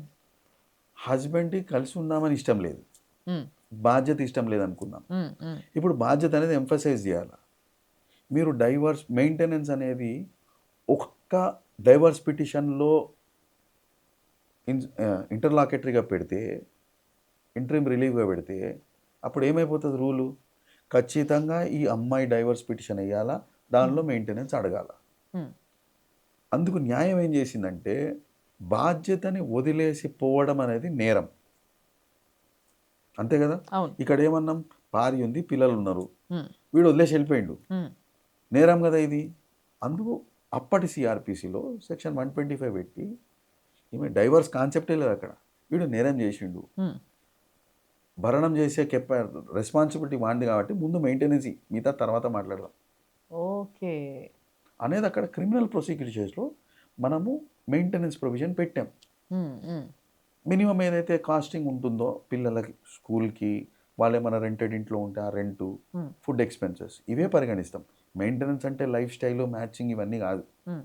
Basic amenities, basic education replace అవ్వాలి అనేది ఆ కాస్ట్ చూసుకొని వీళ్ళు పిటిషన్ వేస్తారు, మ్మ్. క్రిమినల్ ప్రొసీజర్లో ఇస్తారు, ఓకే. ఇప్పుడున్న బిఎస్ఎస్లో ఇస్తారు. ఇక్కడేం సినారియో, ఎవ్వరూ డైవర్స్ ఫైల్ చేయాలని ఇంట్రెస్ట్ లేదు, డ్యూటీ వదిలేసి వెళ్ళిపోయింది కాబట్టి ఆ డ్యూటీ ఇంట్రెస్ట్ పెట్టాలి కాబట్టి సిఆర్పిసిలో ఆ ప్రొవిజన్ ఉంది, ఇప్పటికీ ఉంది. ఓకే. So okay. మీరు ఇప్పుడు లాజిక్ వస్తే మనం మ్మ్. డైవర్స్ పిటిషన్ వేసిండ్రు, దానిలో మెయింటెనెన్స్ వేసిండ్రు, మ్మ్. క్రిమినల్ ప్రాసిక్యూషన్లో మెయింటెనెన్స్ వేసిండ్రు, పిల్లలు ఉన్నారు, గార్డియన్స్ అండ్ వాట్స్ యాక్ట్ అని ఉంటుంది, ఈ పిల్లల్ని ఎవరి దగ్గర పంపించాలా? మ్మ్. పిల్లలు నా దగ్గర ఉన్నారు కాబట్టి దానికి మెయింటెనెన్స్ ఇవ్వాలి, గార్డియన్స్ అండ్ వాట్స్ యాక్ట్లో కూడా వేయచ్చు, ఓ. పీడబ్ల్యూడీడబ్ల్యూ కూడా వేయచ్చు. ఎట్ ఏ టైం ఇన్ని. ఓకే. అందుకే చాలా మటుకు జడ్జిలు కూడా abuse of process of law మాట్లాడినప్పుడు మ్మ్. ఒక ఆడ మనిషికి బై 1 గెట్ 4 ఫ్రీ ఆఫర్ ఉంది ఇక్కడ అని చెప్పిండ్రు. అది జడ్జిలు చెప్పిన విషయం, ఓకే. వాస్తవంగా ఉంది. మ్మ్. అది వాళ్ళు అట్లా మిస్యూజ్ చేస్తే కరెక్ట్, కానీ ఒరిజినల్గా మనం దేనికి పెట్టింది, వాళ్ళ రైట్స్ ప్రొటెక్ట్ చేయడానికి ఆ యాక్ట్స్ పెట్టడం అనేది జరిగింది. మ్మ్. మ్మ్. అది మిస్యూజ్ అయితే ఇప్పుడు కొన్ని మిస్యూజ్ అవుతాయి. ఇప్పుడు న్యూక్లియర్ రియాక్టర్ మనం కనుక్కున్నాం, దాని నుంచి మీరు ఒక సిటీకి సంబంధించిన కరెంట్ ఇవ్వచ్చు, పేల్ చేయొచ్చు. మ్మ్. ఇప్పుడు ఏది చేస్తాం అనేది మనుషుల చేతిలో ఉంది కదా. Right. That is abuse of process of law. Right. So maintenance అన్నారు కాబట్టి నాకు ఎందుకో అనిపిస్తుంది అప్పటి నుంచి ఇది అడగాలని. మనము ఇప్పుడైతే అంటే ఇంతకు ముందు కండిషన్స్లో మీరు చెప్పినట్టుగా అంటే భార్య ఇంట్లో ఉండి పిల్లల్ని చూసుకునేది, లేకపోతే ఇల్లంతా చక్కబెట్టుకునేది, భర్త సంపాదించుకొని వచ్చేటోడు కాబట్టి భర్త మెయింటెనెన్స్ చేయాలి ఆయన బాధ్యతని ఆయన తప్పినప్పుడు. బట్ ఇప్పుడు నిజంగా ప్రాక్టికాలిటీకి వస్తే అట్లా లేదు, ఇద్దరు సమానంగా సంపాదిస్తున్నారు. ఇన్ కేస్ కొన్ని పరిస్థితులలో ఎక్స్ట్రీమ్ కండిషన్స్లలో భర్త సంపాదించినా సంపాదించకపోయినా కొంతమంది భార్యలు సంపాదించే వాళ్ళు కూడా ఉన్నారు. ఇలాంటి అన్నీ చూస్తున్నాం మనం ఇప్పుడు ఈ టైంలో. సో ఇలాంటి కండిషన్స్లో ఇవే పరిస్థితులు వచ్చి డివోర్స్కి వెళ్ళి మెయింటెనెన్స్కి వెళ్తే ఇప్పుడు వరకు ఈ లా హిస్టరీలో భర్తకి మెయింటెనెన్స్ వచ్చిన కేసెస్ ఏమైనా ఉన్నాయా? చట్టం అందరికీ చట్టమే సమానమే అంటారుగా. ఇది ఒక ఎక్స్ట్రీమ్ కేస్ అండి, అంటే not yet decided, but mentally physically భర్త is ill, not before marriage, for some circumstances కేసుగా రాలేదు, ఇన్సూరెన్స్గా వచ్చినప్పుడు ఆ క్లెయిమ్లో courts have said you should give some portion to that fellow who is ailing. వాడు బతుకున్నాడు, చావలేదు, హాస్పిటల్లో ఉన్నాడు, వాడు ఏం చేసుకోలేడు. ఇప్పుడు సిచ్యువేషన్ ఏంది, వచ్చిన పైసల్లో ఇవ్వాల్సిన ధర్మం ఉంది కదా, పైసలు అయిపోయినాయి, పేమెంట్ కంటిన్యూ, ఇది రెస్పాన్సిబిలిటీగా ఆడమంచి చేసింది, కోర్టులో ఏం ఇంటర్ఫియర్ కాలే, ఉన్నప్పుడు ఇన్సూరెన్స్ వచ్చినప్పుడు చెప్పారు. మనం ఒక క్లాసిక్ కేసు తీసుకుందాం, భర్త ఏం సంపాదించట్లే, కావాలని సంపాదించట్లేదు, వేరే విధంగా సంపాదించట్లేదు, క్యాష్లో సంపాదించట్లేదు, పక్కన పెడదాం, భర్త ఏం సంపాదించట్లే, భార్య సంపాదిస్తుంది. ఎక్స్ట్రాడనరీ కాన్సెప్ట్లో భర్త మెయింటెనెన్స్ పిటిషన్ వేసిండు అనుకోండి, అసలు వేయొచ్చా, ఉందా ఆ ప్రొవిజన్? ప్రొవిజన్లో ప్రాబ్లం ఏం లేదు, ఓకే, డన్. ప్రొవిజన్ ఉంది, వేయచ్చు లేదా అని. కానీ ఇచ్చే జడ్జి ఆలోచిస్తాడు. ఎందుకు ఆలోచిస్తాడో చెప్పండి. లాజికల్గా ఒక వ్యక్తిని మనం ఏం ఎక్స్పెక్ట్ చేస్తాం? వాడిని వాడు పోషించుకుంటాడని ఎక్స్పెక్ట్ చేస్తాం. పెళ్ళి అవుతుంది కాదు అనేది కాదు, మనం జెనరిక్గా మాట్లాడుకుంటే అన్నీ బాగుంటాయి, కళ్ళు, చెయ్యి, ముక్కు, నోరు అన్నీ బాగుంటాయి, అడేదో ఒక పని చేసి బతికేస్తాడు. మెయింటెనెన్స్ మీరు ఎప్పుడు ఇవ్వాలండి? వాడిని వాడు పోషించుకోలేని కెపాసిటీలో ఉన్నప్పుడు, అనగా వాడు చెయ్యి కాళ్ళు కట్ అయిపోయి వాడు తింటాను తప్పించి వేరే ఏం తెలియదు, కానీ వాడు బతుకున్నాడు. ఇలాంటి ఎక్స్ట్రీమ్ సిచ్యువేషన్ ఉన్నప్పుడు మనం మెయింటెనెన్స్ ఇవ్వడంలో అర్థం ఉంది. ఇప్పుడు ఇటు వద్దాం. ఆడవాళ్ళు మెయింటెనెన్స్ అడిగినప్పుడు అట్లెట్లు ఇస్తారు సార్ అని అడగచ్చు. అంతేగా, ఇదే రూల్ కాలు చెయ్యిపోవడం వాళ్ళకి వర్తించాలి కదా. అంతే కదా. అంటే వీళ్ళు కూడా మనుషులే, వీళ్ళు కూడా సంపాదిస్తున్నారు ఈ రోజులలో. అట్లాంటప్పుడు వీళ్ళకి కూడా సమాన హక్కుల్లో అన్నీ కోరినప్పుడు ఇది కూడా అట్లానే వర్తించాలి. అదే జ్యుడిషియల్ డిస్క్రిషన్ అంటాం. జ్యుడిషియల్ డిస్క్రిషన్లో ఎప్పుడైతే ఆడ మనిషి కూడా సంపాదిస్తుంది అనో డాక్యుమెంట్ పడేసినారు అనుకోండి, కోర్టు మెయింటెనెన్స్ ఇయ్యదు. But there are few cases కదా సార్, రీసెంట్గా వచ్చినా కూడా భార్య సంపాదిస్తూ కూడా ఆల్మనీ తీసుకోవడము, ఇలాంటివన్నీ కూడా మనం చూస్తూ ఉన్నాం. జడ్జిల మిస్టేక్ అండి. అంటే ఇక్కడ ఏమొస్తుందంటే అండి, మనకి రజనీష్ వెషస్ నేహా అని సుప్రీంకోర్టు ఒక కేసు ఇచ్చింది 2020లో. It has given detailed judgement. ఈ డీటెయిల్డ్ జడ్జిమెంట్లో సుప్రీంకోర్టు ఏమన్నదంటే, డైవర్స్ పిటిషన్ వేసేటప్పుడు, డైవర్స్ పిటిషన్కి కౌంటర్ వేసేటప్పుడు ఎవరైనా వేయనియండి. హస్బెండ్ డైవర్స్ వేస్తే వైఫ్ కౌంటర్ ఉంటుంది, వైఫ్ డైవర్స్ వేస్తే హస్బెండ్ కౌంటర్ ఉంటుంది. పిటిషన్ వేసేటప్పుడు అసెట్స్ అన్నీ డిక్లేర్ చేయాలా, ఇన్కమ్ ట్యాక్స్ రిటర్న్స్ డీటెయిల్స్ ఇవ్వాలా, అంటే ఇన్కమ్ ట్యాక్స్ రిటర్న్స్లో డీటెయిల్స్ లేకపోయినా బ్యాంక్ అకౌంట్స్ ఏంటి, ఏమేమి అసెట్స్ ఉన్నాయి, ఈ డీటెయిల్స్ ఇవ్వాలి అనేది సుప్రీంకోర్టు నిర్ధారించింది. ఇప్పుడు ఫైల్ చేసే పిటిషన్లో ఒక ఎనెక్స్చర్ ఉంది, అది ఫిల్ చేసి ఇవ్వాలి. ఓకే. ఒక కేసులో all in the blues female side advocate పోయి husband side income tax returns hack చేసి ఆ ఇన్కమ్ ట్యాక్స్ రిటర్న్స్ని కోర్టులో సబ్మిట్ చేసి, రెస్పాన్స్లో హస్బెండ్ సైడ్ అడ్వకేట్ ఏం చేసిండ్రు, ఇది నా రైట్ ఆఫ్ ప్రైవసీని బ్రీచ్ చేసిండ్రు, ఇది ఒక క్రిమినల్ యాక్ట్ అని రివర్స్ కేసు పెట్టిండు. ఓకే. ఇప్పుడు వాస్తవంగా ఈమెకి మెయింటెనెన్స్ రావడానికి హస్బెండ్ అర్నింగ్స్కి లేదా అబ్బాయి మెయింటెనెన్స్ ఇస్తే వైఫ్ అర్నింగ్స్కి సంబంధం పక్కన పెట్టి మెయింటెనెన్స్ దేనికి అనేది గ్రాస్ రూట్ లెవెల్, ఇందాక మనం మాట్లాడుకున్న బేసిక్ కాన్సెప్ట్స్, బేసిక్ లివింగ్ వాళ్ళకి వాళ్ళు సంపాదించుకున్న సినారియోలో మెయింటెనెన్స్ ఇవ్వని అవసరం లేదు. ఇది principle of natural justice. But భార్య సంపాదిస్తున్నప్పటికీ పిల్లలు ఉంటే మాత్రం ఇవ్వాల్సిందే. మీకు మెయింటెనెన్స్లో రాసి ఉంటుంది, maintenance is not given to the female but given to the children. జడ్జిల ఎక్స్పెక్టేషన్ ఏంది, పిల్లలకి ఇచ్చిన మెయింటెనెన్స్, పిల్లల స్కూల్ ఫీజు, పిల్లల బుక్స్, దానికి దీనికి ఖర్చు పెడుతుంది అనే కాన్సెప్ట్. ఇప్పుడు ఇక్కడ ఇంకో ఎక్స్టెన్షన్ కాన్సెప్ట్ ఉంది. పిల్లలకి బుక్కులకి స్కూల్కి ఖర్చు పెడుతున్నారండి, పిల్లలు చదువుతున్నారు, కానీ మావాడు ఒక చెస్ ప్లేయర్ అవుదాం అనుకుంటున్నాడు, ఆ చెస్ ప్లేయర్కి ఎక్స్ట్రా కోచింగ్ ఫీజు ఇది అని ఎక్స్ట్రా పిటిషన్లు వేసిన దాఖలాలు కూడా ఉన్నాయి. ఓహో, ఓకే. అవి కూడా వస్తాయా సార్ అప్పుడు? అంటే ఆ సిచ్యువేషన్, ఇప్పుడు చెస్కి ఆర్డెంట్గా వీడు చదువుతున్నాడు, వీడికి కోచింగ్ అనేది కాదు, కానీ ఎక్స్ట్రా ఎప్పుడు ఇస్తారు అనేది స్పెషల్లీ ఎనేబుల్డ్ చిల్డ్రన్ ఉంటారు, కొంచెం స్లోగా లెర్నింగ్ ఉండొచ్చు, కొంచెం ఇష్యూస్ ఉండొచ్చు, అప్పుడు వాళ్ళకి ఎక్స్ట్రా కాస్ట్ అనేది అవసరం.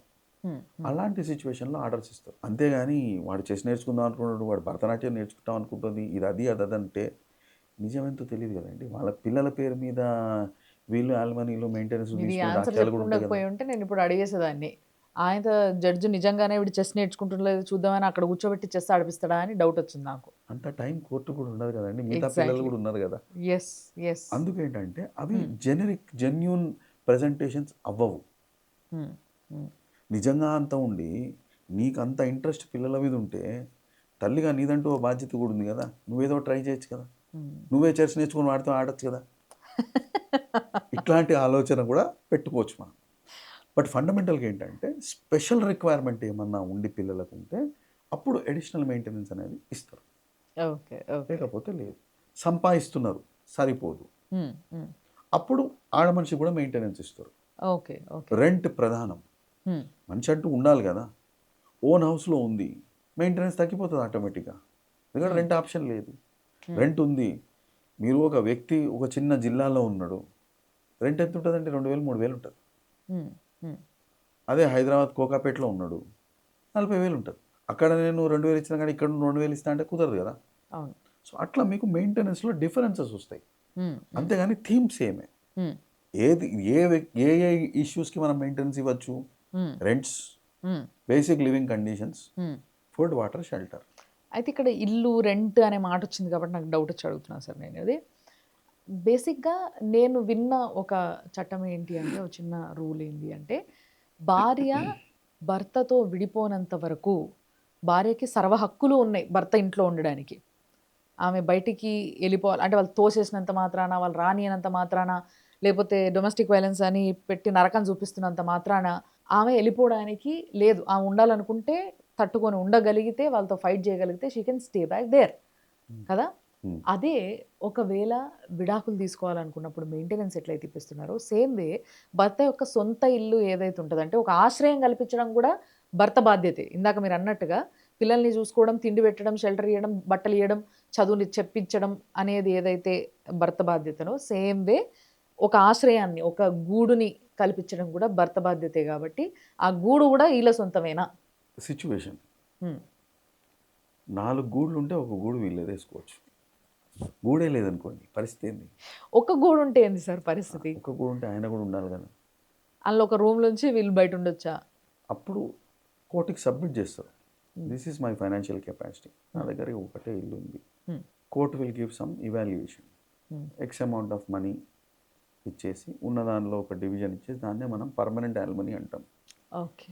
మీకు section 24 is interim application, case నడుస్తున్నప్పుడు మధ్యలో 24 వస్తుంది. Section 25 talks about permanent alimony. ఇప్పుడు విడిపోతున్నారు, డైవర్స్ ఇచ్చేసినాము, స్టాండర్డ్ ఆఫ్ లివింగ్కి మాట వస్తుంది. ఇంతవరకు మనం ఏం మాట్లాడినాం? మెయింటెనెన్స్ మాట్లాడినాం. అవును. పర్మనెంట్ యాల్మనీ వచ్చేసరికి ఎక్స్పోనెన్షియల్గా పైసలు ఎంత వస్తున్నాయంటే, 40 లక్షలు ఇచ్చిండు, 30 లక్షలు ఇచ్చిండు, అంత సరిపోదు ఇంత సరిపోదు అనేది ఎట్లా వచ్చింది? పర్మనెంట్ యాల్మనీ వచ్చింది. అంటే ఎక్స్పెక్టేషన్ ఏంటంటే, ఇందాక మీరు చెప్పిన లైన్ ఉంది చూడండి, ఆ ఇంట్లో ఉండే హక్కు ఆమెకి పెళ్లి వల్ల వచ్చింది. అవును. సో ఆ ఇంట్లో ఉండే హక్కులో ఆ ఇంట్లో ఉండే ఫెసిలిటీలకు కూడా హక్కు ఉంది కదా. సో ఆ ఇంట్లో ఎలాంటి ఫెసిలిటీలు ఉన్నాయి అనేది స్టాండర్డ్ ఆఫ్ లివింగ్ డిసైడ్ చేస్తుంది. ఇందాక మనం అనుకున్న rural area, urban area concept, right. ఇప్పుడు బై డిఫాల్ట్ ఈమె వచ్చినప్పుడు ఆ ఇంట్లో సెంట్రలైజ్డ్ ఏసీ ఉంది. What is the expectation? You maintain centralised AC. ఇప్పుడు ఆ మెయింటెనెన్స్ కాస్ట్ అవన్నీ వస్తాయి.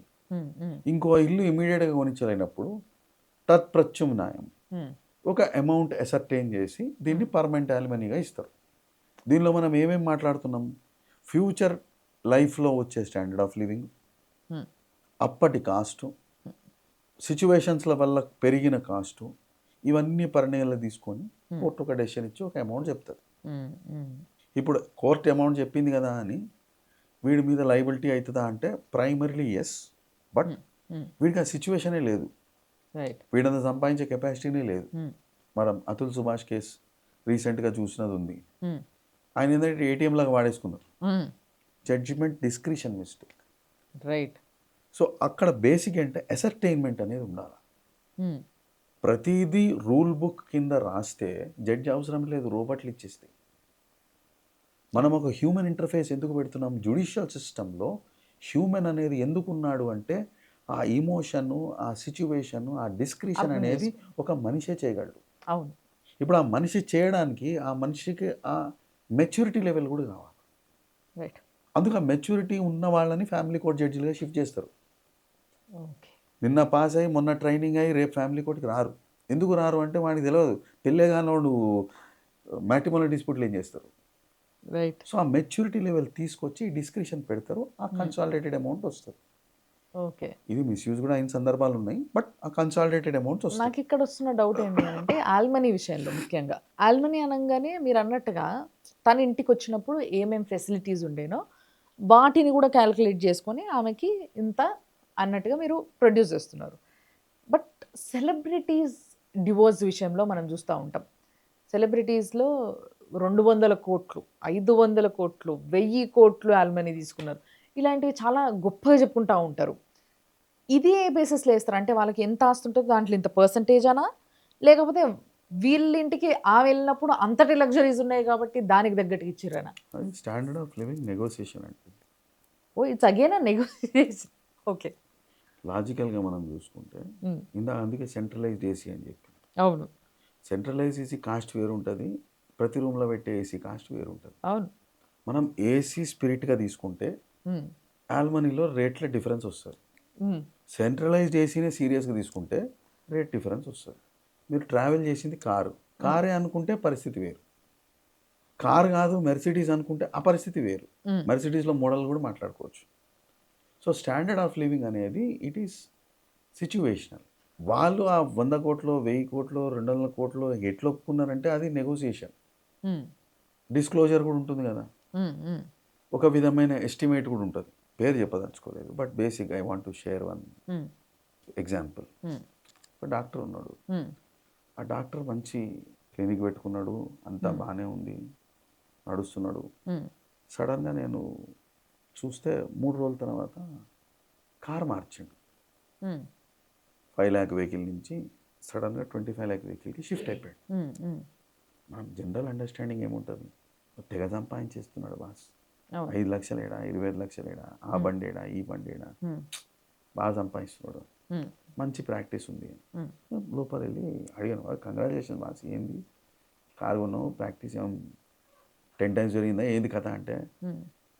మిగతా వాళ్ళు కాదు కానీ నీకు మాత్రం నిజం చెప్తా, పక్కోడు ప్రాక్టీస్ పెరిగింది, వాడు కారు మార్చాడని, ఉమ్. నేను కూడా కారు మార్చితే ప్రాక్టీస్ పెరుగుతుంది అనేది సింబాలిక్గా నేను కూడా మార్చేసినాను అన్నాడు. మరి లోన్ వచ్చింది కదరా అంటే కరెక్టే, కానీ ఈ కారు బయట కనిపించకపోతే నా పేషెంట్లు కూడా వాడి దగ్గరికి పోతున్నారు, వాడు బాగా చూస్తాడని, ఎందుకు వచ్చిందని నేను నీకు కారు కొన్నా అన్నాడు. రైట్.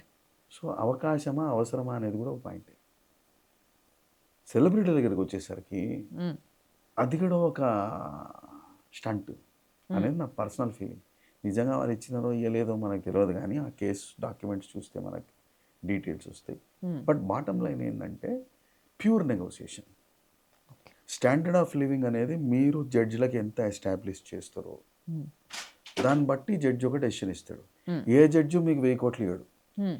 1000 కోట్లు డిసైడ్ అయ్యారంటే వాళ్ళు మాట్లాడుకొని డిసైడ్ అయినది, జడ్జి ఇచ్చినది కాదు అది. ఓ సో అది కన్సెంటెడ్ నెగోసియేషన్. ఓకే. వాళ్ళు డైవర్స్ తొందరగా అవ్వాలనుకొని, ఉమ్, ఏదో ఒక సెటిల్మెంట్ చేద్దామనుకొని, ఉమ్. ఇరుపక్షాల లాయర్లు మాట్లాడుకొని ఒక ఒప్పందానికి వచ్చి ఆ ఒప్పందం వీళ్ళు ఆమోదించారు, ఓకే. Judge అంగీకరించిండు, okay. అంతే. దీన్నే కన్సెంటెడ్ అంటాం, దాన్ని ఎంఓయు అంటాం. Okay. Memorandum of understanding base మీద డైవర్స్ డిక్రీడ్ అని ఆయన జడ్జిమెంట్ ఇచ్చేస్తాడు, అయిపోయింది. దీన్నే కన్సెంటెడ్ డైవర్స్ అంటాం. సో ఎక్కువ So, శాతం ఈ- కన్సెంటెడ్ డైవర్సే ఎక్కువ జరుగుతాయేమో సార్ అయితే. ప్రస్తుతం ఉన్న కాలంలో ఎక్కువ అండి. ఓకే. ఎందుకంటే ఫాస్ట్గా అయిపోతాయి, ఎంతో అంత డబ్బులు ఇచ్చి వదిలిచ్చి చూసుకోవచ్చు అనే ఒక కాన్సెప్ట్లో. క్లారిటీ ఎక్కువ ఉంది కదండి. కన్సెంటెడ్ డైవర్స్లో మీకు క్లారిటీ ఉంది. అవును. ఇక్కడ ఏంటంటే ఇరుపక్షాల అడ్వకేట్లకి మొత్తం తెలియకపోవచ్చు, ఉమ్, కానీ హస్బెండ్ వైఫ్కి అయితే అసలు సిచ్యువేషన్ తెలుసు కదా, వాని దగ్గర ఎన్ని పైసలు ఉన్నాయి, ఈమె దగ్గర ఎన్ని పైసలు ఉన్నాయి అని వాళ్ళిద్దరు తెలుసు. అవును. సో వాళ్ళు చెప్పుకొని పేజీలు రాసుకొని బ్యాలెన్స్ షీట్లు రాసుకుంటే క్లారిటీ ఎక్కువ ఉంటుంది. ఓకే. ఓకే. వీళ్ళు ఇచ్చిన డాక్యుమెంట్లు జడ్జి అర్థం చేసుకొని ఏదో ఒకటి ఇచ్చి అది వీళ్ళకి నచ్చక ఎప్పీల్కి వెళ్ళి, ఇది ఎందుకు చేశామంటే జడ్జికి ఉన్న లిమిటేషన్లో ఆయన జడ్జిమెంట్ ఇచ్చిండు, లేదా ఆమె జడ్జిమెంట్ ఇచ్చింది. బట్ వీళ్ళు అట్లా కాదు కదా, వీళ్ళకి ఫ్యాక్ట్స్ తెలుసు. అందుకే మాకు కామన్గా ట్రయల్ నడుస్తున్నప్పుడు it is not parties which are on trial, um, it is not advocates which are on trial, actually it is judge which is on trial. పాపం వాళ్ళకి ఏం తెలీదు, వీళ్ళు దంచేస్తూ ఉంటారు, వాళ్ళు దంచేస్తూ ఉంటారు, అదంతా వాళ్ళు చూసుకొని అబ్జర్వ్ చేసుకొని వాళ్ళు ఒక డెసిషన్ ఇచ్చేస్తే అది నచ్చలేదు అని వీళ్ళు అప్పీల్ కూడా పోయే దాఖలాలు ఉంటాయి. అవును. కన్సెంటెడ్ ఆర్డర్లో మీకు ఆ ఇష్యూస్ లేవు. మనం అనుకున్న నెంబర్స్ ఆల్మనీస్ ఏవైతే ఉన్నాయో అవన్నీ 99% they are consented orders. Okay. ఎందుకంటే standard of living is subject matter. As a judge you cannot decide standard of living, it's very difficult. Yes. Yes. So బేసిక్గా డివోర్స్ గురించి అడుగుతూనే ఆల్మనీ గురించి, మెయింటెనెన్స్ గురించి కూడా మంచి క్లారిటీ ఇస్తున్నారు. కానీ నాకు డివోర్స్ దగ్గర ఇంకో పాయింట్ ఉంది sir, which is very rare and rarest. నిజంగా చెప్పాలంటే భార్యాభర్తలు బాగున్నారు, అంత మంచినే జరుగుతుంది అనుకుందాం, భార్యని ఎవరైనా రేప్ చేసినారు అనుకుందాం. సో ఆమె పైన బలాత్కారం జరిగింది, దాని తర్వాత భర్తకి తనతో కలిసి ఉండాలని లేదు, నాకు ఇష్టం లేదు, నిన్నటి వరకు ఇష్టమే, ఇవాళ నీ పైన బలాత్కారం జరిగింది కాబట్టి నువ్వు నాకు వద్దు అనే ఇలాంటి కేసెస్ వస్తాయా? ఇలాంటి కేసెస్ జరిగాయా? అంటే బేసికల్గా ఎక్కడో అర్థం చేసుకోవడంలో ఆ భర్తకి లోపం ఉందనుకోవాలి. హ్మ్. But since the person does not want to stay, ఒక మనిషి ఇంట్లో తిరుగుతున్నాడు, మాట్లాడలేదు, ఏమి షేర్ చేసుకోవట్లేదు, ఆ టీవీ ఆ సోఫా ఎలాగో ఈ మనిషి కూడా అట్లాగే కూర్చున్నాడు అనుకోండి, ఏం ఉపయోగం ఆ అలికి? కరెక్ట్. ఏం సంతోషపడుతుంది? అవును. ఫస్ట్ బాధపడుతుంది. సన్నివేశం బాధ కంటే ఈ మనిషి వచ్చి కూర్చొని మాట్లాడకపోవడం ఉన్న బాధ ఎక్కువ కదా. అలాంటి సిచ్యువేషన్లో విడిపోవడం ఉత్తమం. జరిగిన ఇట్లాంటి కేసులు వాళ్ళు రియాక్ట్ అయ్యి సపోర్ట్ చేసే ప్రయత్నం చేస్తారు, కానీ ఇలాంటి బిహేవియర్ ఉన్నప్పుడు వీళ్ళు ఉండి కూడా ఏం చేయలేరు. The purpose of marriage is sharing emotions and anguish. Hmm. When that is not served there is no purpose. అలాంటప్పుడు ఉండి ప్రయోజనం ఏముందండి? Hmm. ఇది నా personal feeling. There is no specific provision in law, but when sharing is not there there is no point. నాకు తెలిసిన వాళ్ళ case ఇది. సో, దీంట్లో ఏం జరిగిందనేది ఒక క్లారిటీ లేదు వీళ్ళకి గూడా. బట్ నాకు తెలిసినంత వరకు నేను అడగాలనుకుంటున్నాను మిమ్మల్ని. ఒక భార్య, భర్త విడాకులు తీసుకోవాలనుకున్నారు. విడాకులు అప్లై చేసిర్రు. విడాకులు వచ్చేసింది. వచ్చిన తర్వాత భర్తకి పెళ్లి గూడా అయిపోయింది మళ్ళీ వేరే ఆవిడతో. భర్త వేరే ఆవిడని పెళ్లి గూడా చేసేసుకున్నాడు. తీరా చూస్తే ఈ అమ్మాయి విడాకులే రాంది పెళ్లి ఎట్లా చేసుకున్నాడు అంటుంది. అసలు ఏం జరుగుంటది దీంట్లో అనేది అర్థం చేసుకోవడానికి మాకు చాలా టైం పట్టింది. ఇలాంటి కేసెస్ జరుగుతాయా సార్? ఏం జరుగుతది అసలు మామూలుగా అయితే? ఏమనంటే ఈ ఎక్స్ పార్టీ అనే పదం ఒకటొస్తది. ఎక్స్ పార్టీ విడాకులయిందని వాళ్ళంటారు. వీళ్ళకేమో ఎక్స్ పార్టీ ఏందో తెలవదు. ఆ విడాకులు ఎట్లొచ్చినాయో తెలవదు. ఏం తెలవదు. ఒకసారి మన నిర్లక్ష్యం అనుకోవచ్చు, హ్మ్. కొన్ని సార్లు పక్కోడు అతి తెలివి కూడా ఉండొచ్చు. హ్మ్. రెండు ఉన్నాయి. ఫస్ట్ మనం ఎక్స్ పార్టీ అని అర్థం చేసుకొని మీరు చెప్పిన దాన్ని కొరిలేట్ చేసే ప్రయత్నం చేద్దాం. రైట్. ఎక్స్ పార్టీ అంటే ఏంటంటే కోర్టు అవకాశం ఇస్తుంది. ఒక వ్యక్తి ఒక కేసు మన దగ్గరకు వచ్చినప్పుడు, ఇప్పుడు భార్యాభర్తల ఇష్యూ అనుకున్నాం, భర్త కేసు వేసిండు విడాకుల కోసం, భార్యకి నోటీస్ ఇవ్వాలి కదా కోర్టు. ఏ కోర్టులో వేసిండు అనేది మనకు తెలియదు. తెలియని పక్షంలో ఏంటంటే కోర్టు నోటీస్ పంపిస్తుంది. దీన్నే సమన్స్ అంటాం. మీ భర్త విడాకులు కావాలని వేసిండు, ఆ పిటిషన్ ఇది, ఆ డీటెయిల్స్ ఇది, నువ్వు వచ్చి నీకేమైనా చెప్పుకోవాలనుకుంటే చెప్పుకో అని నోటీస్ పంపిస్తుంది. దీన్ని సమన్స్ అంటాం. సమన్స్ జనరల్గా 3 సార్లు పంపిస్తారు. అంటే 3 సార్లు అంటే ఇవాళ రేపు ఎల్లుండి కాదు. ఒక సమన్ వెళ్ళడానికి ఒక స్టేజెస్ ఉంటాయి. ఫస్ట్ 3 టైమ్స్ పంపిస్తారు. 3 టైమ్స్ అంటే దగ్గర 6 నెలలు ఎగిరిపోతారు. ఓకే. సమన్ ఫైల్ చేసి నోటీస్ వచ్చి జడ్జి సంతకం పెట్టి పంపించడానికి 2 మంత్స్ పడుతుంది. 2 మంత్స్ అయిపోయింది, రాలేదు. మళ్ళీ ఇంకో 2 మంత్స్ రాలేదు. మళ్ళీ ఇంకో 2 మంత్స్ రాలేదు. 6 నెలలు అయితే పోయింది కదా ఇక్కడ. ఇన్నిసార్లు పిలుస్తున్నాం రాలేదు, పేపర్ నోటిఫికేషన్ ఇవ్వండి అంట. ఓకే. సో అండ్ సో పర్సన్కి అగేన్స్ట్ ఇట్లా డౌరీ పిటిషన్ వేసాం, petition number so and so, next date ఇది అని 15 రోజుల ముందు నోటీస్ ఇస్తారు. ఈ నోటీస్ కూడా రెస్పాన్స్ లేదు. పేపర్ సర్క్యులేషన్ అంటాం దీన్ని. దానికి కూడా రెస్పాన్స్ లేదు. అప్పుడు ఎక్స్ పార్టీ ఆర్డర్ ఇస్తారు. ఓకే. ఫస్ట్ సిచ్యువేషన్లో ఏంటంటే మొత్తం డీటెయిల్స్ ఉన్నాయి కదా, మన అడ్రస్కి రిజిస్టర్డ్ పోస్ట్ వస్తుంది, కోర్టు నుంచి ఒక మనిషి వచ్చి ఇస్తాడు, రాకపోతే రిటర్న్ అయ్యిందని వస్తుంది. మనిషి వచ్చి ఇచ్చిన దానికి ఓ సంతకం పెట్టుకుంటారు, రిజిస్టర్డ్ పోస్ట్ అయితే సర్వ్ అవుతుంది. ఈ 3 ఫెయిల్ అయిన తర్వాత పేపర్ నోటీస్. పేపర్ నోటీస్ కూడా మనకు దొరకలేదు సార్, నేను పేపర్ చదివే అలవాటు లేదని మనం చెప్పామనుకోండి ఫర్ ఎగ్జాంపుల్. ఫస్ట్ 3టికి ఏం చెప్పారు, ఆ ఇంటి అడ్రస్లో మేము లేము, నేను ఆధార్ కార్డ్ అప్డేట్ చేయలేని ఫ్యాక్ట్ ఆయనకు తెలిసింది కాబట్టి అక్కడికే పంపించిండు. మనిషిని మేనేజ్ చేసుకుండేమో నాకు తెలియదు. ఇది మన రెస్పాన్స్ ఉంటుంది. కానీ మీకు టైం లైన్ ఉందండి. డిగ్రీ వచ్చిన దగ్గర నుంచి, డిగ్రీ అంటే విడాకులు ఆమోదించిన దగ్గర నుంచి 30 డేస్ లోపల మీరు ఎప్పీల్ వేసుకోవాలా లేదా సెటిసైడ్ వేసుకోవాలా. మనం ఎగ్దమ్ 3 ఇయర్స్ తర్వాత మేలుకున్నాం అనుకోండి, కోర్టు కూడా అడుగుతుంది ఎట్లా జస్టిఫై. ఇప్పుడున్న సిచ్యువేషన్లో మీరు చెప్పిన కేసులో ఏంటంటే ఇద్దరికీ విడాకులు కావాలనే ఒక ఆలోచన ఉంది. అప్పుడు దీనివల్ల వాళ్ళకి వచ్చిన నష్టం ఏం లేదు. పోయి ఉంటే ఆల్మనీ పోయింది. దాన్ని మనం కోర్టులో వేరే ప్రొవిజన్స్లో మనం చేయొచ్చు, ఈ సెటిసైడ్ చేయొచ్చు. బట్ అట్లాంటప్పుడు విజిలెంట్ ఉండాలి. ఓకే. మనం ట్రై చేయాలా, ఇన్ఫర్మేషన్ తీసుకునే ప్రయత్నం చేయాలా, ఇవన్నీ చేయాలి. అది చేయలేకపోవడం మన తరఫున లోపం, అందుకే నెగ్లిజెన్స్ అన్న. రెండోది అది తెలివన్న, కావాలనే చేసి ఉండొచ్చు. అడ్రస్ మేనేజ్ చేసి ఉండొచ్చు, మనిషిని పంపించి ఉండొచ్చు, ఇవి పాసిబుల్. కానీ ఎక్స్ట్రీమ్ సినారియో అంత ఈజీగా కాదు. టైం ఫ్రేమ్ కూడా ఉంటుంది. ఇవాళ వేసి రేపు వచ్చేది కాదు. మీకు ఎక్స్పార్టీ వచ్చిందని దగ్గర దగ్గర 2 సంవత్సరాలు కోర్టు ట్రై చేసింది, ఆపర్చునిటీ ఇచ్చి ఉంటుంది, కాలేదు కాబట్టి ఎక్స్పార్టీ వచ్చింది. ఎక్స్పార్టీ డైవర్స్ వచ్చిన తర్వాత ఎపీల్ పీరియడ్లో పెళ్లి చేసుకుంటే చెల్లదు. అంటే ఎంత ఉంటుంది 30 సార్ days. appeal? జనరల్గా 30 days. 30 days. డిగ్రీ నుంచి, డిగ్రీ కూడా మనకి జడ్జిమెంట్ సర్వ్ అయిన దగ్గర నుంచి 30 days. ఓకే. ఎక్స్పార్టీ ఆర్డర్ వచ్చి 30 days అయిపోయి 1 సంవత్సరం అయిపోయిన తర్వాత ఈయన పెళ్లి చేసుకున్నాడు అనుకోండి, అడిగే హక్కు వీళ్ళకి కూడా లేదు. అంటే ఇప్పుడు 1 month అనేది పెద్ద టైం పీరియడ్ కాదు కదా సార్. 1 month ఆ నాలెడ్జ్ ఉన్నోడైతే సర్లే ఒక 31 days 30 days ఆగుదాంలే, కావాలంటే దాని మీద వారం కూడా ఎక్స్ట్రా ఆగి తర్వాత పెళ్లి చేసుకుందాంలే అని అనుకుంటారు. So if that is the case అంటే అది అంటే ఒక ఏం చెల్లనట్టే కదా. సుప్రీంకోర్టులో ఒక కేసు జరిగిందండి. ఎక్స్పార్టీ ఆర్డర్ అయ్యిందని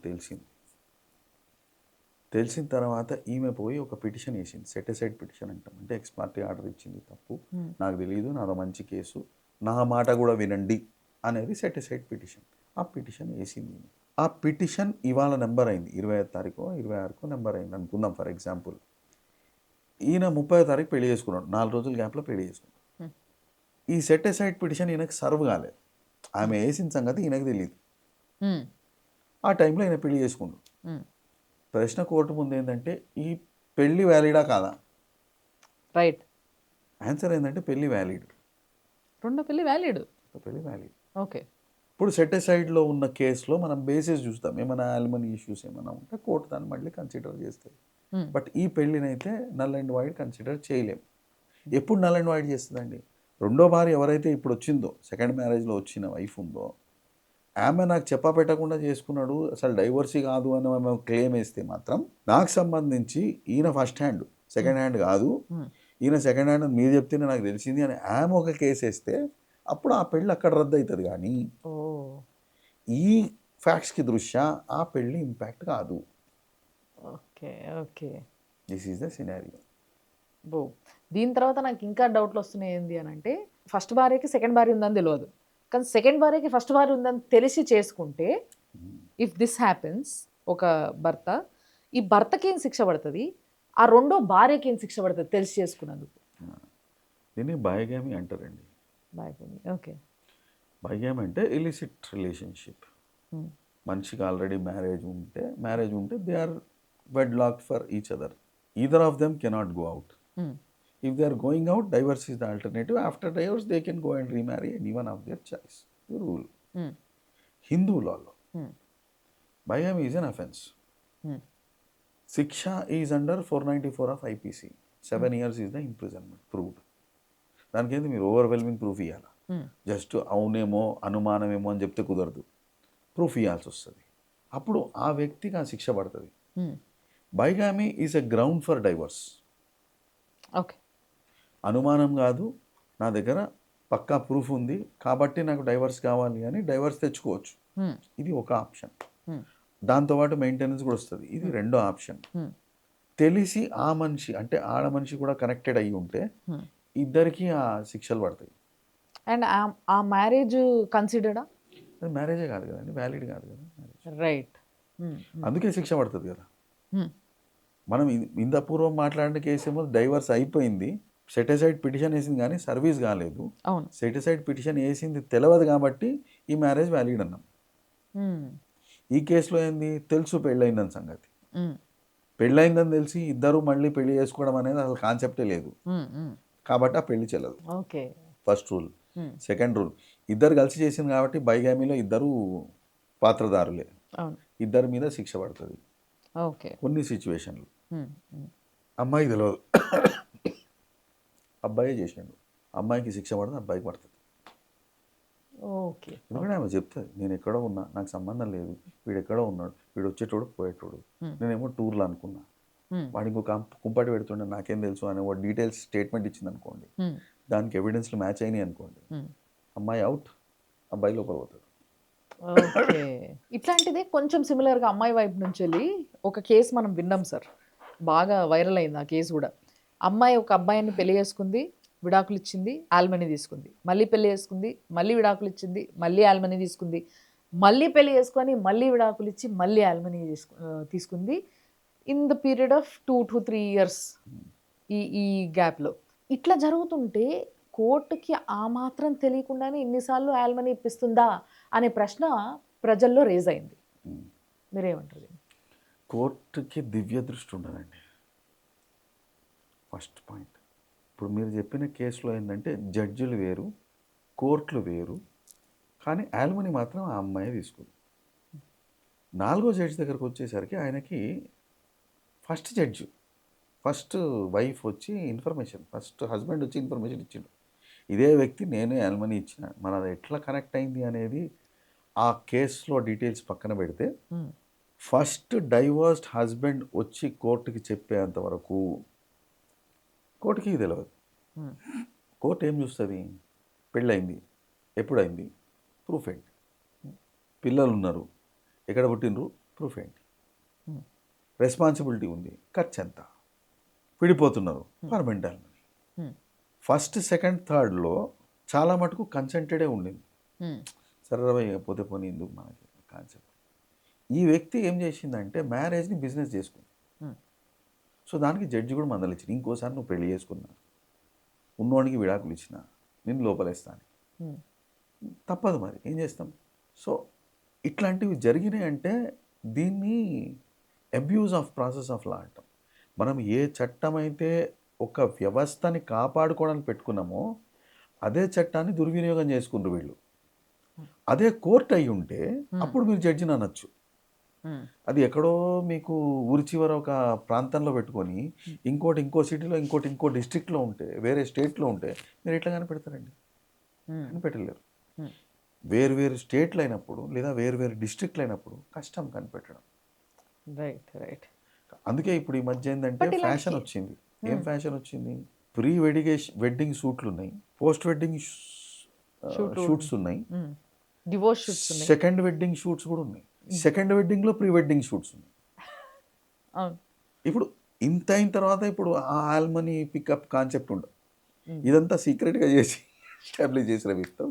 ఇదేంటంటే వీళ్ళు నిజంగా ప్లాన్ చేసుకున్న కాన్సెప్ట్ ఉంది. అంటే లోకం మీద ఇలాంటివి జరుగుతున్నాయి కాబట్టి మరి ఈసారి నుంచి మీరు అన్నట్టుగా కోర్టులు ఏం చూస్తాయి, ఎప్పుడు జరిగింది, దానికి ప్రూఫ్ ఏంది, ఎవరు పుట్టినరు, వాళ్ళ ప్రూఫ్ ఏంది, ఇదంతా చూస్తుంది. దీంతో పాటు అది కూడా యాడ్ చేయబోతుందా మరి చట్టాలు ఏమన్నా? ఈమెకి ఇంతకు ముందు పెళ్ళి అయిందా లేదా, లేకపోతే ఈయనకి ఇంతకు ముందు పెళ్ళి అయిందా లేదా? అది రీసెర్చ్ చేయాల్సినది.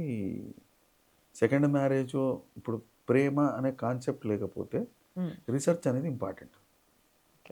ఆల్రెడీ ఉన్న పోర్టల్లలో ఎట్లా ఉంటాయంటే, ఇప్పుడు జనరల్గా సెకండ్ మ్యారేజ్ పోర్టల్స్ బోర్డు ఉన్నాయి. ఈ సెకండ్ మ్యారేజ్ పోర్టల్స్లో మీరు ఫస్ట్ చేసుకున్నది, ఇప్పుడు పెళ్ళి చేసుకుందామని డిసైడ్ చేసినప్పుడు కనీసం ఆ అడ్రస్కి వెళ్ళి ఆ వ్యక్తి నిజంగా అక్కడ ఉంటున్నాడా లేదా అనేది తెలుసుకోవడం బాధ్యత. రెండో బాధ్యత కూడా ఉంది, ఆ వ్యక్తి ఆ అడ్రస్లో ఎన్ని సంవత్సరాల నుంచి ఉన్నాడు. 2 నెలల నుంచి ఉన్నాడు అనుకోండి, ముందు ఎక్కడ ఉన్నాడు అనేది కూడా ఇంపార్టెంట్. ఎగ్జాక్ట్లీ. ఈ బేసిక్స్ చేసి ఉంటే ఆ ప్రమాదం వచ్చేది కాదు. రైట్. ఆ బేసిక్స్ చేయక, రీసెర్చ్ చేయక ఇట్లాంటి ఇష్యూస్ వచ్చినాయి. That is the problem. అంతకుమించి ఏం లేదు. మనం వెబ్సైట్ ఆధారం మీద పెళ్లి చేసుకుంటే ఇట్లాంటి ప్రమాదాలు వస్తాయి. ఎస్, కానీ ఈ రోజులు మొత్తం అట్లనే అయిపోయినాయి కాబట్టి కొంచెం ఆలోచించాలి పెళ్లి చేసుకునే వాళ్ళు. Correct. Coming to kids sir, అంటే నిజంగా చాలా ఎఫెక్టెడ్ ఎవరు, ఒక భార్యాభర్త విడిపోతే అని అంటే పిల్లలు. సో పాపం వీళ్ళకి అన్యం పుణ్యం తెలియదు, వాళ్ళ పెళ్ళి తెలియదు, ఏమి తెలియదు, కానీ ఉత్తిగా వాళ్ళు కలిసి ఉన్నప్పుడు సంతోషంగా ఉండడం, వాళ్ళు విడిపోతే ఆగమైపోయినరే తల్లిదండ్రి అని వీళ్ళు కూడా అన్యాయం అయిపోవడం వీళ్ళ జీవితం అనేది మనం చూస్తూ ఉంటాం. సో పిల్లలకి బేసిక్గా మనము ఎక్కువ శాతం మనం చూసిన కేసెస్లో తల్లి దగ్గరనే పిల్లల్ని ఉంచడం అనేది చూస్తాం. దానివల్లే తల్లికి మెయింటెనెన్స్ ఇవ్వడం జరుగుతుంది, ఇవన్నీ జరుగుతున్నాయి. బట్ కొన్ని cases, there are few rare cases where children wanted themselves to stay with their father. ఇలాంటి కేసెస్లో ఫాదర్ దగ్గరికి వెళ్తారు, ఫాదర్ దగ్గర ఉంటారు, ఇదంతా బాగుంది. కానీ వీళ్ళకి మధ్యలో విజిట్స్ ఉంటాయి. తల్లి దగ్గర ఉన్న తండ్రికి విజిట్స్ ఉంటాయి, తండ్రి దగ్గర ఉన్న తల్లికి విజిట్స్ ఉంటాయి. ఈ విజిట్స్ని కూడా వద్దనుకునే వాళ్ళు ఉంటారు. ఎందుకంటే వీళ్ళకి ఫస్ట్ పగలు ప్రతీకారాలు పెరిగిపోతాయి. విడాకులు అనగానే వాడు ఇట్లా అన్నాడు, అది ఇట్లా అన్నాడు, ఇదంతా అయిపోయేసరికి పిల్లల్ని కూడా కలవనీయద్దు, ఎందుకంటే నా మీద నెగిటివ్ చెప్తున్నారు అనే ఫీలింగ్లో కలవనీయకుండా జరిగేవి ఇవి. అసలు కోకొల్లలు ఇలాంటివి కథలు. సో ఇలాంటి సిచ్యువేషన్స్లో ఎట్లా మరి ఆ ఫర్దర్గా అవుతున్న లొల్లిని కంట్రోల్ చేయడం ఎట్లా? కానీ పిల్లలకి మాత్రం ఇద్దరు కావాలి. పిల్లలకి తల్లిదండ్రి సమానం అండి, ఆ, డిఫరెన్స్ లేదు. కాకపోతే ఏంటంటే కోర్టు దగ్గర ఉన్న ప్రశ్నలు వేరేగా ఉంటాయి. ఉమ్, కోర్టు దగ్గర ఉన్న ఫస్ట్ ప్రశ్న ఏంటంటే పిల్లలకి ఎక్కడ వెల్ఫేర్, ఎడ్యుకేషన్, గ్రోత్ ఆపర్చునిటీ ఉంది. ఉమ్, వాళ్ళిద్దరు ఎట్లాగో కొట్టుకుంటున్నారు. కోర్టుకంటూ ఒక బాధ్యత ఉంది కదా. కోర్టు బాధ్యత ఏంటంటే చైల్డ్ వెల్ఫేర్, చైల్డ్ కస్టడీ అనేది ఫస్ట్ వెల్ఫేర్ బేస్ మీద డిసైడ్ చేస్తాం. ఓకే. ఫాదర్ ఈజ్ క్రూయల్, ఉమ్, ఎప్పుడు పడితే అప్పుడు తాగేసి వచ్చి బీభత్సంగా కొట్టే యాటిట్యూడ్ ఉందనుకోండి, అలాంటి బ్యాక్గ్రౌండ్ మనం పిటిషన్లో చెప్పినాము, మన దగ్గర ఎవిడెన్స్ ఉంది, పిల్లల మీద కొన్ని మచ్చలు కూడా కనిపించినాయి, ఉమ్, ఉమ్, అప్పుడు కస్టడీ ఇయ్యం. అసలు ఉమ్, విజిటింగ్ రైట్స్ ఇస్తాం. ఈ విజిటింగ్ రైట్స్ కూడా సేఫ్ జోన్లో ఇస్తాం. ఉమ్, మీరు సింపుల్గా చూస్తే 8, 9, 10 ఇయర్స్ వరకు ఆడపిల్లల కస్టడీ అసలు ఫాదర్కి ఇయ్యనే ఇయ్యరు. ఉమ్, ఏమో ఏం చేస్తాడో అనే ఒక భయం ఉంటుంది. తర్వాత కూడా అమ్మాయికి మెచ్యూరిటీ వచ్చి good touch, bad touch clarity ఉన్నప్పుడు ఫాదర్ దగ్గరికి ఇచ్చే ప్రయత్నం చేస్తారు. మధ్యలో విజిటింగ్ రైట్స్ ఉంటాయి. వీడియో కాలింగ్ చేసుకుంటారు, ఫోన్ కాలింగ్ చేసుకుంటారు, మాట్లాడుకోవచ్చు, స్కూల్లో కలవచ్చు, లేదా ఒక కామన్ గార్డెన్లలో కలవచ్చు. కొన్నిసార్లు ఏంటంటే మీకు ఇప్పుడు ఉన్న ఫ్యామిలీ కోర్ట్స్లో అన్నిట్లో ఒక మ్యాండేట్ పెట్టారు, child playing area, family centre area అనేది ఉండాలని. నెక్స్ట్ కోర్ట్ డేట్ ఇస్తుంది. ఆ కోర్టు డేట్ ఏం లేదు, ఆ డేట్ నాడు పిల్లల్ని మీరు తీసుకురావాలా, పిల్లలతో పాటు ఇద్దరు పేరెంట్స్ ఉండాలా, లేకపోతే ఫాదరో మదరో చూసుకోవాలా. సో ఇట్లాంటి అవకాశం కోర్టు ప్రెమిసెస్లో, కోర్ట్ కాంప్లెక్స్లో కూడా ఇవ్వడం అనేది జరిగింది. ఓ, ఇవన్నీ దేని దృష్ట్యా మనం చేశాము? Child welfare. Um, child welfare is primary focus for child custody. Earning capacity ఉంది, ఉమ్, ఫాదర్ దగ్గర వ్యగ్రత ఎక్కువ ఉంది, ఉమ్, మదర్ దగ్గర అర్నింగ్ కెపాసిటీ లేదు. ఉమ్, అట్లాంటి టైంలో మెయింటెనెన్స్ పెట్టినాము, స్కూల్ ఫీజు డైరెక్ట్గా స్కూల్ కట్టమని పెట్టినాము, ఇట్లాంటివి పెట్టినాము. ఫాదర్ చాలా మంచోడు, మదర్కి అర్నింగ్ కెపాసిటీ లేదు, కానీ మదర్ చైల్డ్ అంటూ పెట్టుకొని మెయింటెనెన్స్ దౌర్జన్యంగా వసూలు చేసే ప్రయత్నం చేస్తోంది. ఉమ్, వీడి మంచితనం చూసి చైల్డ్ కస్టడీ ఇచ్చేసిన దాఖలాలు కూడా జడ్జి దగ్గర ఉన్నాయి. There are judgements. ఓకే. ఎందుకు అట్లా ఇచ్చారు అంటే child welfare was priority. Right. వాళ్ళు కొట్టుకున్నారు. ఇప్పుడు కొన్ని ఎక్స్ట్రీమ్ సిచ్యువేషన్ ఉంటుంది, ఉమ్, అది ఆటం బాంబు, ఇది హైడ్రోజన్ బాంబు. అప్పుడు ఉమ్, ఏ రెసిడెన్షియల్ స్కూల్లో ఎక్కడో పెట్టి ఇద్దరికి విజిటింగ్ రైట్స్ చేయడం శ్రేయస్కరం, లేదా గ్రాండ్ పేరెంట్స్ దగ్గర పెట్టడం. ఓకే. ఉమ్, ఉమ్, ఇప్పుడు కొన్ని విచిత్రమైన సిచ్యువేషన్లు ఉంటాయి. మాకు కేసు ఉంది, ఉమ్, ఫాదర్ ఏమన్నా చేస్తాడేమో పిల్లల్ని అని ఉమ్, ఆల్ ఇన్ ద బ్లూస్ పిల్లల్ని తీసుకెళ్ళి గ్రాండ్ పేరెంట్స్ దగ్గర ఉమ్, పెట్టి, గ్రాండ్ పేరెంట్స్ దగ్గర పెట్టిన విషయం కూడా దాచేసిండు. ఇట్లా తండ్రి కదండి, ఉమ్, టెన్షన్ పడిపోయాడు, పిల్లలు ఏమైందో తెలియదు, ఉమ్, ఏ స్టేజ్కి వెళ్ళిపోయిందంటే అసలు బతుకున్నారా లేదా అనే డౌట్ వచ్చేసింది ఆయనకి. ఉమ్, ఇప్పుడు హైకోర్టులో హెబెస్ కార్పస్ అని ఒక పిటిషన్ ఉంటుంది, writ of habeas corpus. Um, writ of habeas corpus is a place where you identify a person. It means bring the body to the court, dead or alive, whatever be the scenario, you have to produce the body. Um, పర్సన్ని మీరు produce చేయాలి. Um, చేస్తే అప్పుడు habeas కార్పస్లో High Court direction ఇచ్చినప్పుడు she came out, లేదు మా grand parents దగ్గర అందరినీ పార్టీ చేసాడు. ఓహో. అప్పుడు గ్రాండ్ పేరెంట్స్ దగ్గర ఉన్నారు అనేది వాళ్ళు బయట పెట్టింది. ఉమ్, ఆ తర్వాత I'm father, I have a legal right for visiting. Um, అప్పుడు విజిటింగ్ పెట్టి ఇలా ప్రమాదం ఉంది, అది ఉంది, ఇది ఉంది అని చెప్తే ఉమ్, స్టేషన్ హౌస్ ఆఫీసర్ పోలీస్ స్టేషన్లో విజిటింగ్ రైట్స్ ఇచ్చింది. ఫలానా డేట్ నాడు పిల్లల్ని తీసుకొని రండి, పోలీస్ స్టేషన్ కాంపౌండ్ వాళ్ళనే మీరు పేరెంట్ పిల్లలతో ఆడుకోవచ్చు, ఫాదర్కి అవకాశం ఇచ్చింది. ఓకే. ఎందుకు? భద్రత విషయం ఉంది కాబట్టి పోలీస్ స్టేషన్లో కలవమన్నాం. రైట్. భద్రత విషయం లేనప్పుడు కోర్టులో మనం కలవచ్చు. అట్లా సిచ్యువేషన్ కేస్ బేస్ మీద ఉమ్, ఇలాంటివి ఉంటాయి. చట్టంలో ప్రతిదానికి ఒక సొల్యూషను, ముందున్న ప్రెసిడెంట్ ఉంది, కొత్తగా మనుషులు చేసేది ఏం లేదు, ఆల్రెడీ జరిగి ఉంటుంది. వేరే స్టేట్లో, వేరే స్టైల్లో, వేరే క్వాంటంలో జరిగి ఉంటుంది, కానీ ఎక్కడొక్కడ అయిన కేసే ఉంటుంది. ఓకే. ఓకే. అండ్ ఈ మధ్య ఒకటి బాగా వినిపిస్తుంది సార్. లైక్ ఇప్పుడు ఫర్ ఎగ్జాంపుల్ ఇద్దరికి పెళ్ళయింది. తర్వాత భార్య ఎవరితోనో ఎఫ్ఐఆర్ పెట్టుకుంది. ఈ ఎఫ్ఐఆర్‌లు, డివోర్స్‌లు గురించి మాట్లాడాం కాబట్టి అక్కడ కట్ చేసి, తర్వాత ఆ ఎఫ్ఐఆర్ పెట్టుకున్న పర్సన్‌తోని పిల్లలు పుట్టిర్రు ఈమెకి. సో భార్యగా మాత్రం ఇంకో పర్సన్కి ఉంది, ఆయనతో పుట్టిన పిల్లలు కాదు. బట్ ఫిర్ బి ఈయన ఆ పిల్లలకి తండ్రి ఎట్లా అవుతాడు అనే ప్రశ్న చాలా మందికి చాలా డిస్టర్బెన్స్ క్రియేట్ చేసింది ఆ మధ్య ఒక కేసులో ఒక తీర్పుకి. మీరు ఏమంటారు? ఇది అసలు ఎవరికి ఫాదర్ అసలు ఈయన? అంటే ధర్మంగా కాదండి, న్యాయంగా అవుతాడు. Oh God, what is this sir? అంటే రూల్ ఆఫ్ లా అండి. ఇప్పుడు మనం కొంచెం మ్యాక్రో లెవెల్లో మాట్లాడుకుంటే బీజము క్షేత్రము, క్షేత్రానికి ఆధారం. ఓకే. బీజము ఒక మెయిల్ పర్సన్ నుంచి ఫీమేల్ క్షేత్రానికి వెళ్ళి, క్షేత్రానికి ఆధారము ఇప్పుడు వెడెడ్ హస్బెండ్. సో బీజం వేరే అయినా క్షేత్రం అదే అయినప్పుడు ఈయన ఫాదర్ ఎందుకు అవుతాడు అంటే క్షేత్రానికి ఆధారము ఈయనై ఉన్నాడు as per law. Okay. Now the question is whether it is their legitimate child or illegitimate child. Father ఈ మనిషి అయినా legally this person becomes a father just because it is his wedded wife. There is no divorce already, but that child does not belong to him. So legally ఈయన father అవుతాడు.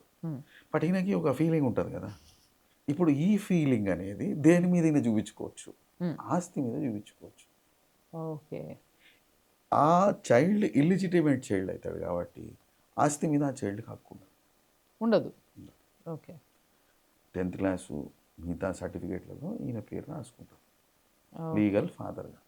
Biological father is someone else, legal father is so and so. On records legal father will be there. Biological father ఆస్తి వస్తుందా అంటే మరి ఆ biological ఫాదర్కి ఇంకొక wife ఉండి అక్కడేం కాన్సెప్ట్ ఉందనేది అక్కడ చూసుకున్నాం. Okay. But basically law wise it is this. ధర్మం చూసుకుంటే కాదు, బట్ న్యాయం చూసుకుంటే అవును. ఎందుకు అవును అనే దానికి మీకు కనెక్టివిటీ చెప్పింది. కరెక్టే సార్. అయితే ఇక్కడ నాకు ఒక డౌట్. ఇప్పుడు ఈ వైఫ్ ఎవరైతే ఉన్నారో, అంటే మీరు అన్నారు కదా ఈ క్షేత్రము ఈ క్షేత్రానికి ఆధారం దగ్గర ఉంటుంది, అది కూడా అక్కడ బీజంతో కన్నా పిల్లలతో కలిసి ఇక్కడ, రైట్? సో కలిసి ఉన్నప్పుడు ఈ పిల్లోడికి ఎట్లాగో తండ్రి నుంచి ఏం రాదు, అంటే ఏదైతే లీగల్ ఫాదర్ కాని ఫాదర్ ఉన్నాడో ఆ ఫాదర్ నుంచి ఏమీ రాదు. భార్యకు వస్తుందా? ఇంకా పెళ్ళి ఉంది కదండి, విడాకులు కాలే కదా. యాక్చువల్లీ ఇలాంటి హిందూ కేసెస్లో succession చాలా act వరకు ప్రకారం విడాకులు అవుతాయి. అయిపోతే వేరు కథ. కాని పక్షంలో హస్బెండ్ ఎక్స్ట్రాడినరీ మంచోడు అనుకుందాం, అట్లాంటప్పుడు ఉన్నారు కొందరు అట్లాంటి వాళ్ళు కూడా. అట్లాంటప్పుడు ఏమవుతుందంటే Hindu succession act applies. Okay. Hindu succession act says rule is very simple.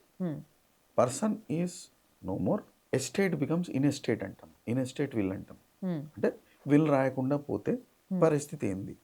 అందరికి ఈక్వల్ భాగాలు ఇస్తాం. అప్పుడు ఈ పిల్లోడు కూడా భార్యకు వస్తుంది, పిల్లోడికి రాదు. పిల్లోడికి అప్పుడు ఇల్లిజిటిమేట్ చైల్డ్ కదా. అది ఇల్లిజిటిమేట్ చైల్డ్ అనేది పుసుకుని ఇంకోటి ప్రూవ్ చేసిండు అనుకోండి, అప్పుడు వస్తుంది. ఇప్పుడు ఇక్కడ మీకు ఛాలెంజ్ వస్తుంది. During survival of the father, father never objected, mother is there, child is there, legal and legitimate child is there, legal and illegitimate child is there. ఈ సినారియో చూసుకుందాం. ఇప్పుడు కడుపు మంట ఎవడుకుంటుంది? లీగల్ లెజిటిమేట్ చైల్డ్కి కడుపు మంట ఉంటుంది. ఇప్పుడు ముందే చెప్పుకోవాలా, డిఎన్ఏ టెస్ట్ చేసినాం అనుకోండి ముగ్గురికి, ఎవరికి చేస్తారు? ఇప్పుడు ముగ్గురే ఉన్నారు కదా, legal legitimate, legal illegitimate, mother. ముగ్గురు DNA test by and large 60% match అవుతుంది. వీడి legal test, legal legitimate test చేస్తే ఫాదర్కి వీడిని మ్యాచ్ చేస్తే కాకపోవచ్చు. కాదు, రైట్? ఫాదర్ లేడుగా, అండ్ ఇస్ దిస్ డిఎన్ఏ. ముందే చేసి ఉంటే తర్వాత డిస్ప్యూట్లో సెట్ అవుతుంది. ముందు చేయకపోతే తర్వాత క్లెయిమ్లో ప్రాబ్లం ఉంటుంది. ఇది extreme scenario. Okay. Okay. But fundamentally that is the only. ఇక్కడ ఒక బాధాకరమైన విషయం ఏంది అని అంటే, ఇంట్లో పుట్టే పిల్లోడికి నేను ఎవరికి పుడుతున్నా అని తెలియదు. ఆడు పడతాడు భూమి మీద, పెరుగుతాడు. వారికి పెరిగి పెద్ద అయిన తర్వాత కూడా తెలుస్తుందో తెలియదో, తండ్రి ఈయన కాదు ఇంకొక ఆయన, తల్లి మాత్రం ఈవిడే, బట్ నా తండ్రి ఇంకెక్కడో ఇంకెవరికో తండ్రిగా ఉంటున్నాడు, నేను నా తండ్రి గాని తండ్రి దగ్గర ఉంటున్నా అన్న విషయమే తెలియని, అన్యం పుణ్యం తెలియని పిల్లలు వాళ్ళు.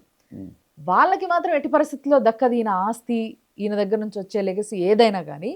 బట్ ఆయనని మోసం చేసి పిల్లల్ని కానీ తీసుకొచ్చి ఆయన మీదే పెట్టిన భార్యకి మాత్రం దక్కుతుంది అనేది మాత్రం చాలా బాధాకరం కదా సార్.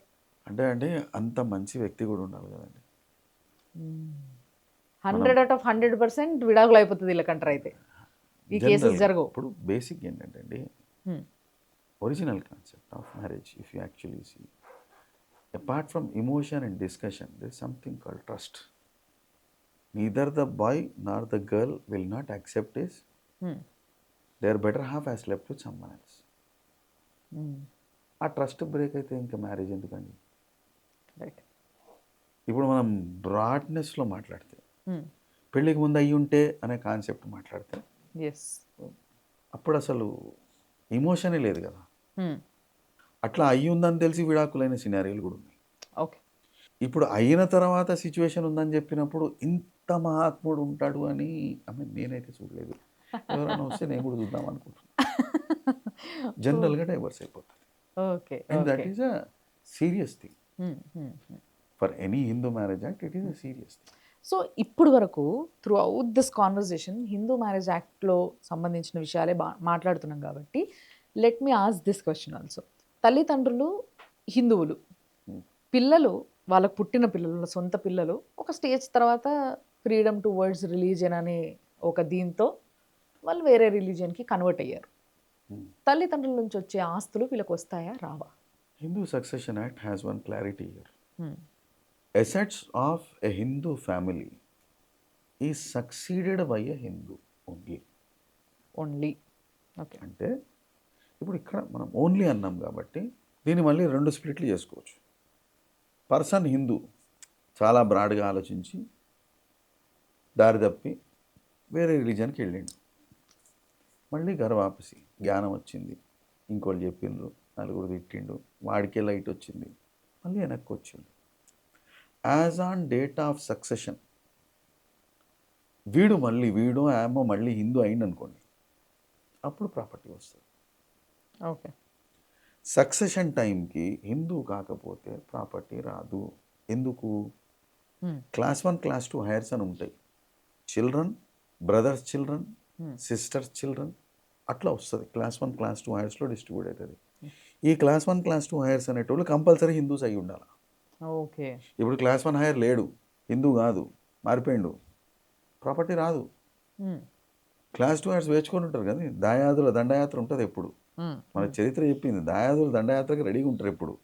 సో వాళ్ళు వచ్చేసి చెప్తారు, ఏ హిందూ కాదు, వీడు మారిపోయిండు, ఇది డీటెయిల్స్, ఇది వాడి సర్టిఫికేటు, వాడు సోనే కానీ పేరు మార్చుకోలేదు కానీ మతం మార్చుకున్నాడని చెప్తారు. ఆ డాక్యుమెంట్ వైజ్ ప్రూవ్ అయింది అనుకోండి, ప్రాపర్టీ పాయే, క్లాస్ 2 హైర్స్కి వెళ్ళిపోతుంది. మీరు అన్నట్టు ఓన్లీ ఆ సమయానికి ఏ టైంకి అయితే ఏ ఆస్తి విషయాలు జరుగుతాయో, లేకపోతే ఆ పెద్ద మనిషి పోయే ముందు ఎప్పుడైతే కన్వర్జన్ చేయాలనుకుంటాడో అప్పుడు ఇటు కన్వర్ట్ అయిన తర్వాత అటు కన్వర్ట్ అయిన వాళ్ళు కూడా ఉంటారు కదా సార్. అది తెలివితే అట్లా అంటారు, దాన్ని మనం ఏం చేయలేం. సో ఇలాంటివి జరుగుతూ ఉంటాయి. జరుగుతాయి. బట్ నమ్ముతాం. జనరల్గా అయితే ఏంది అని వాడు అంటే మళ్ళీ ఇంటికి వాపస్ వచ్చిండని మనం అనుకుంటాం, నమ్ముతాం, ఆస్తి తీసుకొని మళ్ళీ వాడట పోతే ఏం చేయగలం చెప్పండి? ఏం చేయలేం. Okay. Okay. Provision is this. Right. Right sir. So యాక్చువల్గా ఇంత డీప్ సబ్జెక్ట్ ఇది, దీంట్లో ఇంత నాలెడ్జ్ ఈరోజు నేను గెయిన్ చేస్తానైతే అనుకోలేదు. బట్ చాలా వరకు క్లారిటీ వచ్చింది. ఎందుకంటే ఇలాంటి కేసెస్ చాలా గడబడి ఉంటాయి, అసలు ఎక్కడెక్కడెక్కడ నుంచో ఎక్కడెక్కడికో లింక్ ఉంటాయి. But you made us understand it very well. Thank you so much for that. And తప్పకుండా మళ్ళీ ఇంకొక టాపిక్తో మిమ్మల్ని కలవాలి, అప్పుడు ఇంకో ముచ్చట పెడదాం అందరి క్లారిటీ కోసం. Thanks a lot sir. Thank you.